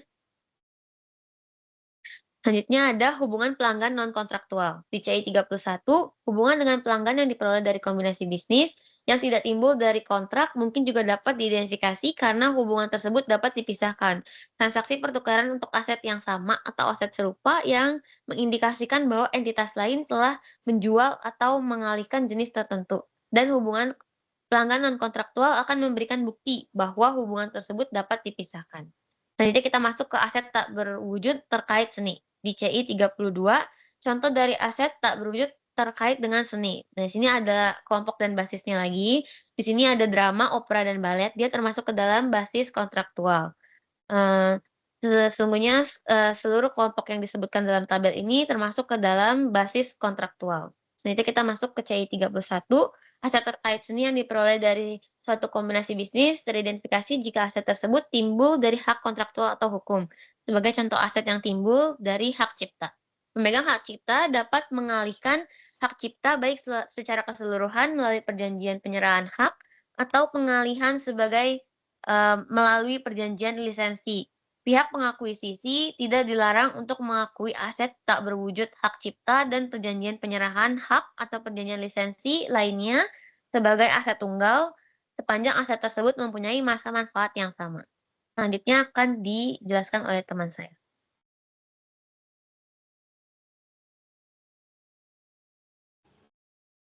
Selanjutnya, aset tak berwujud berbasis kontrak. Aset tak berwujud berbasis kontrak merepresentasikan nilai dari hak yang timbul dari kesepakatan kontraktual. Kontrak pelanggan merupakan salah satu jenis aset tak berwujud berbasis kontrak. Jika ketentuan dalam suatu kontrak menyebabkan timbulnya liabilitas, sebagai contoh jika ketentuan suatu kontrak sewa, operasi, atau kontrak pelanggan tidak menguntungkan dibandingkan dengan ketentuan pasar, maka pihak pengakuisisi mengakui kontrak tersebut sebagai liabilitas yang diambil alih dalam kombinasi bisnis. Contoh dari aset tak berwujud berbasis kontrak adalah di sini ada terbagi dari kelompok dan basis. Kelompoknya itu ada perjanjian lisensi, royalti, standstill, kontrak iklan, konstruksi, manajemen, dan penggandaan barang atau jasa, perjanjian sewa, izin konstruksi, perjanjian waralaba, hak operasi dan hak siar, kontrak jasa seperti kontrak jasa hipotek, kontrak tenaga kerja, hak guna seperti hak pengeboran, penggunaan air, penggunaan udara, pengelolaan hutan, dan trayek, termasuk basis kontraktual. Selanjutnya, kontrak jasa pelayanan, misalnya kontrak jasa pelayanan hipotek. Di C135, kontrak untuk memberikan jasa aset keuangan merupakan salah satu jenis aset tak berwujud berdasarkan kontrak. Meskipun penghargaan jasa tersebut melekat pada seluruh aset keuangan, jasa tersebut menjadi aset atau liabilitas tersendiri karena salah satu hal berikut. Yang pertama itu, jika secara kontraktual dipisahkan dari aset keuangan yang mendasari dengan cara penjualan atau sekuritisasi aset tersebut dengan jasanya dipertahankan, melalui pembelian dan pembelian jasa terpisah. Di C136, jika pinjaman hipotek, tagihan kartu kredit, atau aset keuangan lain diperoleh dalam kombinasi bisnis dengan jasanya dipertahankan, maka hak jasa yang melekat tersebut bukan merupakan aset tak berwujud terpisah, karena nilai wajar dari hak jasa tersebut termasuk dalam pengukuran nilai wajar aset keuangan yang diperoleh. Kontrak tenaga kerja. Kontrak tenaga kerja yang memberikan manfaat dari perspektif pemberi kerja dikarenakan harga kontrak tersebut relatif lebih menguntungkan dibandingkan ketentuan pasar merupakan salah satu jenis aset tak berwujud berdasarkan kontrak. Hak guna. Hak guna meliputi hak untuk melakukan pengeboran, penggunaan air, penggunaan udara, pengelolaan hutan, dan hak trayek.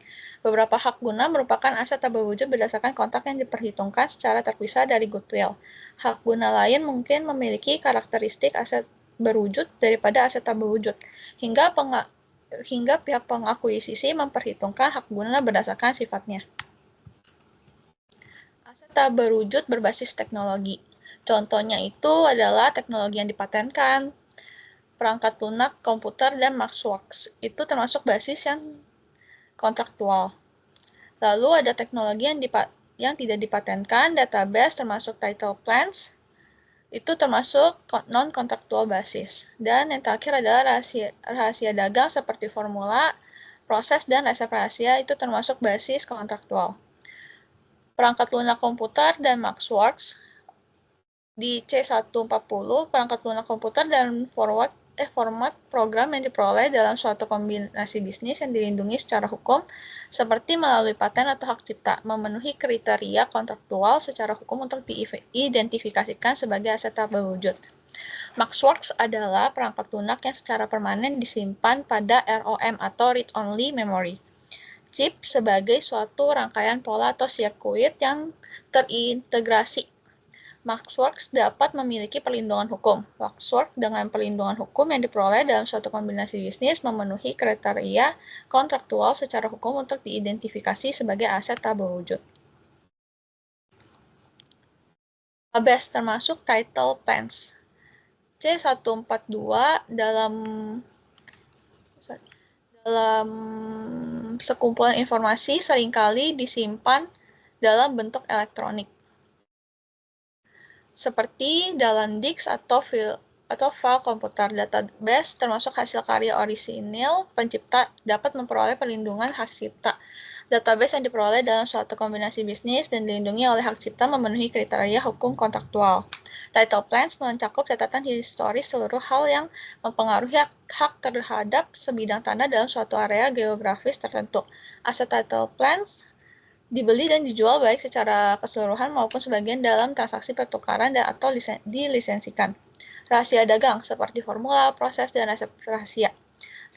Resep rahasia atau rahasia dagang adalah informasi termasuk formula, pola, resep, kompilasi, program, alat, metode, teknik, atau proses yang menimbulkan nilai ekonomis independen, baik aktual maupun potensial, karena tidak diketahui secara umum dan merupakan subjek usaha-usaha yang rasional dalam kondisi tertentu untuk mempertahankan kerahasiaannya.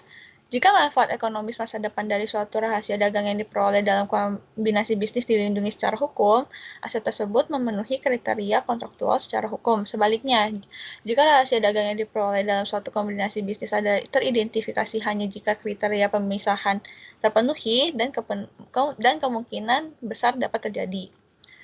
Pengukuran NCI.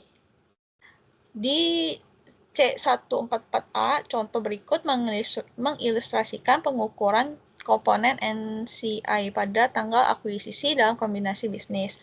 Pengukuran NCI itu termasuk saham preferen. Di C144B, PS telah menerbitkan satu saham preferen yang diklasifikasikan sebagai ekuitas. Saham preferen memiliki nilai nominal Rp1 per saham. Saham preferen memberikan hak kepada pemiliknya prioritas dividen preferen untuk pembayaran beberapa dividen kepada pemilik saham biasa.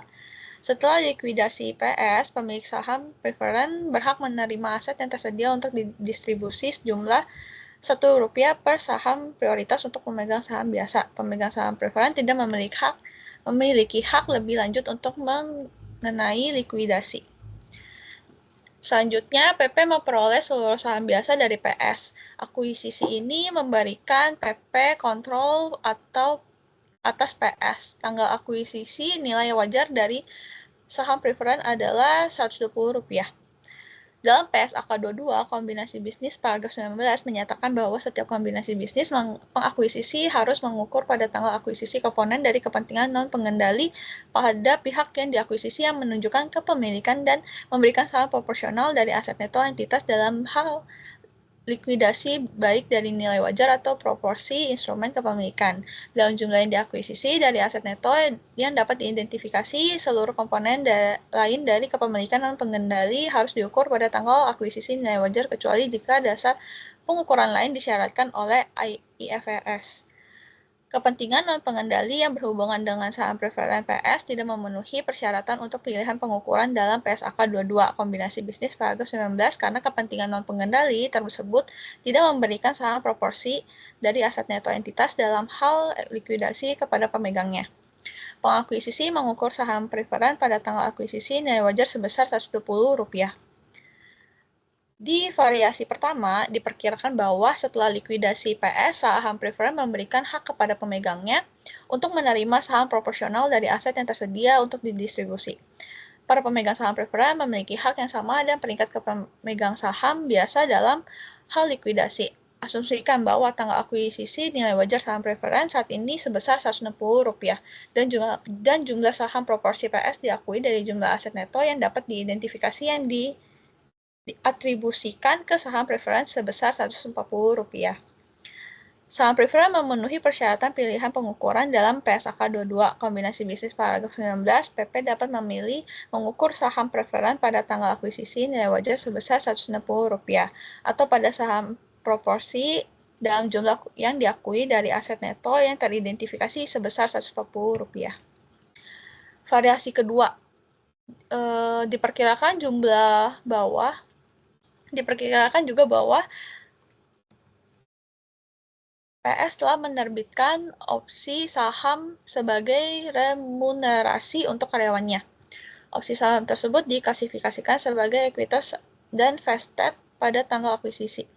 Opsi saham tidak mewakili kepentingan pemilik dan tidak memberikan hak kepada pemegang opsi tersebut untuk proporsi saham dari aset neto PS dalam hal likuidasi pengukuran berdasarkan pasar dan dari opsi saham sesuai dengan PSAK 53, yaitu pembayaran berbasis saham pada tanggal akuisisi adalah Rp200. Opsi saham tidak berakhir pada tanggal akuisisi dan PP tidak menggantikannya.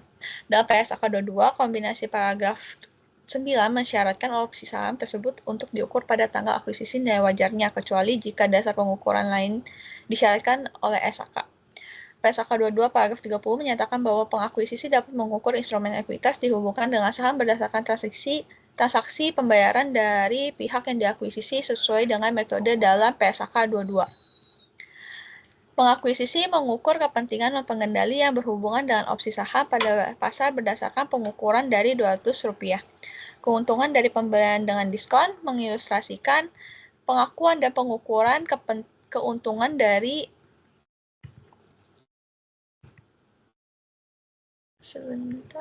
keuntungan dari pembelian dengan diskon dengan menerapkan PSAK 22 paragraf 32 sampai 36. Contoh berikut ini mengilustrasikan akuntansi untuk kombinasi bisnis di mana keuntungan dari pembelian dengan diskon diakui. Pada 1 Januari tahun 20 sekian, PP mengakuisisi 80% kepentingan ekuitas PS entitas tertutup dengan pertukaran kas sebesar Rp150 disebabkan pemilik PS terdahulu perlu melepaskan investasi mereka di PS pada tanggal tertentu. Mereka tidak memiliki waktu yang cukup untuk memasarkan PS kepada sejumlah pembeli potensial. Manajemen PP pada awalnya mengukur secara terpisah aset teridentifikasi yang diperoleh dan liabilitas yang diambil alih pada tanggal akuisisi sesuai dengan ketentuan dalam PSAK 22. Aset teridentifikasi diukur sebesar Rp250 dan liabilitas yang diambil alih diukur sebesar Rp50. PP menugaskan konsultan independen yang mengatur bahwa nilai wajar dari 20% kepentingan non-pengendali di PS adalah Rp42. Selanjutnya, jumlah aset neto teridentifikasi PS adalah Rp200 dihitung dengan Rp20 dengan Rp50. melebihi nilai wajar imbalan yang dialihkan ditambah dengan nilai wajar kepentingan non pengendali pada PS. Oleh karena itu, PP mengkaji ulang prosedur yang digunakan untuk mengidentifikasi dan mengukur aset yang diperoleh dan liabilitas yang diambil alih dan untuk mengukur nilai wajar baik kepentingan non pengendali pada PS maupun imbalan yang dialihkan. Setelah kaji ulang tersebut, PP memutuskan bahwa prosedur dan hasil pengukuran telah sesuai. PP mengukur keuntungan dari pembeliannya atas 80% kepentingan sebagai berikut. Jumlah aset neto teridentifikasi yang diperoleh adalah 200, itu dari Rp250 dikurang Rp50, lalu dikurangi dengan nilai wajar imbalan yang dialihkan untuk 80% kepentingan PP pada PS yaitu 150, lalu ditambah dengan nilai wajar kepentingan non pengendali pada PS yaitu adalah Rp42. Nah, lalu ditotalkan semua keuntungan dari pembelian dengan diskon atas 80% kepentingan adalah Rp8. PP akan mencatat akuisisinya atas PS dalam laporan keuangan konsolidasiannya sebagai berikut. Debit aset yang dapat diidentifikasi yang diperoleh adalah sebesar Rp250, sedangkan kreditnya adalah kas Rp150, liabilitas yang diambil alih Rp50, keuntungan dari pembelian dengan diskon Rp8, ekuitas kepentingan non pengendali pada PS Rp42. Jika pihak pengakuisisi memilih untuk mengukur kepentingan non pengendali pada PS dengan berdasarkan atas proporsi kepentingannya, dalam aset neto teridentifikasi dari pihak diakuisisi, maka jumlah yang diakui dari kepentingan non pengendali akan menjadi Rp40. Rp200 dikali 0,2. Keuntungan dari pembelian dengan diskon adalah Rp10, yaitu dari Rp200 dikurang 150 ditambah Rp40. Periode pengukuran mengilustrasikan konsekuensi penerapan PSAK 22 paragraf 45-50. Jika akuntansi awal untuk kombinasi bisnis belum selesai pada akhir periode pelaporan keuangan terjadinya kombinasi bisnis, PSAK 22 paragraf 45 mensyaratkan pihak pengakuisisi untuk mengakui dalam pelaporan keuangannya jumlah sementara untuk pos yang akuntansinya belum selesai. Selama periode pengukuran, pihak pengakuisisi mengakui penyesuaian atas jumlah sementara yang diperlukan untuk mempresentasikan informasi baru yang diperoleh tentang fakta dan keadaan yang ada pada tanggal akuisisi dan jika diketahui akan berpengaruh pada pengukuran jumlah yang diakui pada tanggal tersebut. PSAK 22 paragraf 49 mensyaratkan pihak pengakuisisi untuk mengakui penyesuaian tersebut seolah-olah akuntansi untuk kombinasi bisnis telah selesai pada tanggal akuisisi.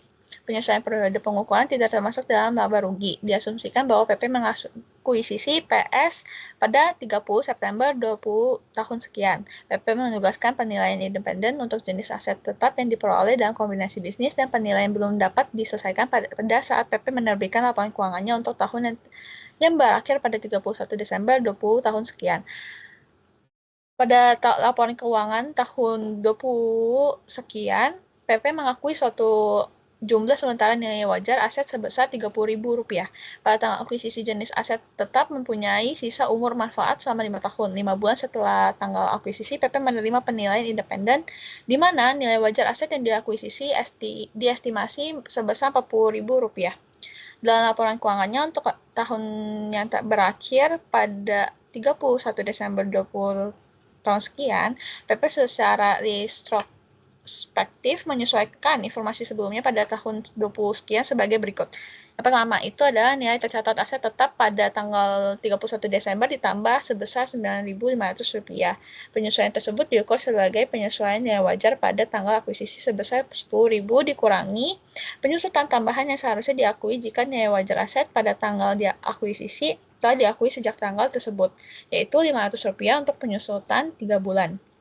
Selanjutnya itu yang kedua, nilai tercatat goodwill pada tahun 31 Desember berkurang Rp10.000. Yang ketiga, beban penyusutan untuk tahun 2000 sekian bertambah Rp500. Selanjutnya, sesuai dengan PSAK 22 paragraf B67, PP mengungkapkan yang pertama, pada laporan keuangan tahun 2000 sekian bahwa akuntansi awal untuk kombinasi bisnis belum dapat diselesaikan karena penilaian atas aset tetap belum diterima. Pada laporan keuangan tahun 20 sekian, jumlah dan penjelasan mengenai penyesuaian atas jumlah sementara yang diakui selama periode pelaporan berjalan. Oleh karena itu, PP mengungkapkan bahwa informasi komparatif tahun 2000 sekian disesuaikan secara retrospektif untuk menaikkan nilai wajar aset tetap pada tanggal akuisisi sebesar 9.500 diimbangi dengan penurunan goodwill sebesar 10.000 dan kenaikan beban penyusutan sebesar Rp500. Penentuan bagian transaksi dalam kombinasi bisnis. Penyelesaian hubungan yang telah ada sebelumnya mengilustrasikan konsekuensi penerapan PSAK 22 paragraf 51, 52 dan B50 sampai B53. Nah, di C154 ini, PP membeli komponen elektronik dari PS melalui kontrak penyediaan 5 tahun pada harga tetap. Saat ini, harga tetap tersebut lebih tinggi dibandingkan harga jika PP dapat membeli barang yang sejenis dari pemasok lain. Kontrak pemasokan mengizinkan PP untuk menghentikan kontrak sebelum akhir jangka 5 tahun pertama tetapi membayar denda 6 juta. Untuk 3 tahun sisa kontrak, PP membayar 50 juta untuk mengakuisisi PS yang merupakan nilai wajar PS yang didasarkan pada nilai yang akan dibayar oleh pelaku pasar lain. Termasuk dalam total nilai wajar PS adalah 8 juta yang berkaitan dengan nilai wajar kontrak pemasokan PP. Jumlah sebesar 8 juta merepresentasikan komponen 3 juta yang merupakan pada nilai pasar karena harga tersebut dapat dibandingkan dengan harga transaksi pasar saat ini untuk pos yang sama atau serupa, atau usaha penjualan, hubungan pelanggan, dan lain-lain. Dan komponen 5 juta untuk harga yang tidak menguntungkan PP karena melebihi harga transaksi pasar saat ini untuk pos serupa. PS tidak mempunyai aset teridentifikasi lain atau liabilitas terkait dengan kontrak pemasokan dan PP perlu mengakui aset atau liabilitas tertentu yang berhubungan dengan kontrak pemasokan sebelum kombinasi bisnis. Dalam contoh ini, PP menghitung kerugian sebesar 5 juta, mana lebih rendah antara nilai penyelesaian yang dinyatakan sebesar 6 juta dan jumlah di mana kontrak tidak menguntungkan bagi pihak pengakuisisi secara terpisah dari kombinasi bisnis. Komponen pada nilai pasar sebesar 3 juta dari kontrak merupakan bagian dari goodwill. Apakah PP telah mengakui sebelumnya suatu jumlah pada laporan keuangan terkait dengan hubungan yang telah ada sebelumnya akan mempengaruhi jumlah yang diakui sebagai keuntungan atau kerugian untuk penyelesaian yang efektif atas hubungan tersebut. Diasumsikan bahwa SAK telah mensyaratkan PP untuk mengakui liabilitas sebesar 6 juta untuk kontrak penyediaan sebelum kombinasi bisnis. Dalam situasi tersebut, PP mengakui keuntungan penyelesaian kontrak sebesar 1 juta dalam laba rugi pada tanggal akuisisi, atau kerugian atas kontrak yang diukur sebesar 5 juta dikurangi kerugian yang diakui sebelumnya sebesar 6 juta. Dengan kata lain, PP sebenarnya telah menyelesaikan liabilitas yang telah diakui sebesar 6 juta dengan penyelesaian sebesar 5 juta menghasilkan keuntungan sebesar 1 juta. Pembayaran kontingensi kepada pegawai, yaitu mengilustrasikan konsekuensi penerapan PSAK 22 paragraf 51, 52, B50, B54, dan B55. PS menunjukkan calon direktur utama atau dirut baru dalam kontrak selama 10 tahun. Kontrak mensyaratkan PS membayar calon tersebut sebesar 5 juta jika PS diakuisisi. Sebelum kontrak tersebut selesai, PP mengakuisisi PS 8 tahun kemudian. Dirut tersebut masih bekerja pada tanggal akuisisi dan akan menerima tambahan pembayaran sesuai kontrak yang ada. Dalam contoh ini, PS melakukan kesepakatan kontrak kerja sebelum negosiasi kombinasi bisnis dimulai. Tujuan kesepakatan tersebut adalah untuk memperoleh jasa dirut tersebut. Dengan demikian, tidak terdapat bukti bahwa kesepakatan dibuat terutama untuk memberikan manfaat kepada PP atau entitas hasil penggabungan. Oleh karena itu, liabilitas untuk membayar sebesar 5 juta dimasukkan dalam penerapan metode akuisisi. Dalam keadaan yang lain, PS mungkin melakukan kesepakatan serupa dengan dirut sesuai saran dari PP selama negosiasi kombinasi bisnis. Jika demikian, tujuan utama kesepakatan tersebut mungkin untuk memberikan pembayaran pemberhentian atau pesangon kepada dirut. Dan perjanjian tersebut memberikan manfaat terutama kepada PP atau entitas hasil penggabungan dan bukannya PS atau pemilik lamanya. Pada situasi tersebut, PP memperhitungkan liabilitas untuk membayar dirut dalam laporan keuangan setelah kombinasi bisnis secara terpisah dari penerapan metode akuisisi. Penghargaan pengganti mengilustrasikan konsekuensi penerapan PSAK 22 paragraf 51, 52 dan B56 sampai B62. Contoh berikut mengilustrasikan penghargaan pengganti yang wajib dikeluarkan oleh pihak pengakuisisi dalam keadaan berikut ini, yaitu ada penghargaan di mana ada di tabel ini ada penghargaan pengganti. Apakah karyawan dipersyaratkan untuk memberikan jasa tambahan setelah tanggal akuisisi? Dan jika tidak dipersyaratkan, maka penghargaan pihak diakuisisi, apakah periode vesting telah diselesaikan sebelum kombinasi bisnis? Ada kolom selesai dan belum selesai, yaitu ada contoh 1, contoh 4, contoh 2, dan contoh 3. Contoh berikut mengasumsikan disyaratkan bahwa seluruh penghargaan diklasifikasikan sebagai ekuitas, yaitu contoh 1. Penghargaan pihak diakuisisi, periode vesting telah selesai sebelum kombinasi bisnis. Penghargaan pengganti, jasa tambahan karyawan tidak disyaratkan setelah tanggal akuisisi. PP mengeluarkan penghargaan pengganti sebesar Rp110 atau ukuran berdasarkan pasar pada tanggal akuisisi. Untuk penghargaan PS sebesar Rp100 ukuran berdasarkan pasar pada tanggal akuisisi. Tidak ada jasa kombinasi bisnis dipersyaratkan untuk penghargaan pengganti, dan karyawan PS telah memberikan seluruh jasa yang dibutuhkan untuk penghargaan pihak diakuisisi pada tanggal akuisisi. Jumlah yang dapat diatribusikan pada jasa prakombinasi bisnis adalah ukuran berdasarkan pasar atas penghargaan PS Rp100. Pada tanggal akuisisi, jumlah tersebut dimasukkan dalam imbalan yang dialihkan dalam kombinasi bisnis. Jumlah yang dapat diatribusikan pada jasa setelah kombinasi bisnis sebesar Rp10 yang merupakan selisih antara nilai total penghargaan pengganti Rp110 dan porsi yang dapat diatribusikan pada jasa prakombinasi bisnis Rp100. Dikarenakan tidak ada jasa setelah kombinasi bisnis yang disyaratkan untuk penghargaan pengganti, PP segera mengakui Rp10 sebagai biaya remunerasi pada laporan keuangan setelah kombinasi bisnis. Contoh kedua, penghargaan pihak diakuisisi, periode vesting telah selesai sebelum kombinasi bisnis. Penghargaan penggantinya, jasa tambahan karyawan disyaratkan setelah tanggal akuisisi. PP mempertukarkan penghargaan pengganti yang mensyaratkan jasa selama 1 tahun setelah kombinasi bisnis dengan penghargaan pembayaran berbasis saham dari PS. Bagi karyawan yang telah menyelesaikan periode vesting sebelum kombinasi bisnis, ukuran berdasarkan pasar dari kedua penghargaan pada tanggal akuisisi sebesar Rp100. Ketika awal diberikan, penghargaan PS memiliki periode vesting selama 4 tahun, dan pada tanggal akuisisi karyawan PS yang memiliki penghargaan yang belum dieksekusi telah menyerahkan jasa selama total 7 tahun sejak tanggal pemberian. Meskipun karyawan PS telah memberikan seluruh jasa, PP mengatribusikan sebagian penghargaan pengganti pada biaya remunerasi setelah kombinasi sesuai dengan PSAK 22 paragraf B59 karena penghargaan pengganti mensyaratkan 1 tahun jasa setelah kombinasi bisnis. Total periode vesting adalah 5 tahun. Periode vesting untuk penghargaan pihak di akuisisi awal telah selesai sebelum tanggal akuisisi. 4 tahun ditambah periode vesting untuk penghargaan pengganti 1 tahun. Dapat diatribusikan pada jasa prakombinasi bisnis sama dengan ukuran berdasarkan pasar dari penghargaan pihak diakuisisi Rp100 dikalikan dengan rasio periode vesting prakombinasi bisnis 4 tahun dibagi total periode vesting 5 tahun. Dengan demikian Rp80 itu dapat dari Rp100 dikali 4 per 5 tahun. Diatribusikan pada periode vesting prakombinasi bisnis, dan oleh karena itu dimasukkan dalam imbalan yang dialihkan dalam kombinasi bisnis. Sisa Rp20 diatribusikan pada periode vesting setelah kombinasi bisnis, dan oleh karena itu diakui sebagai biaya remunerasi pada laporan keuangan PP setelah kombinasi bisnis sesuai dengan PSAK 53. Pembayaran berbasis saham, penghargaan pihak diakuisisi, periode vesting telah selesai sebelum kombinasi bisnis. Penghargaan pengganti, jasa tambahan karyawan disyaratkan setelah tanggal akuisisi.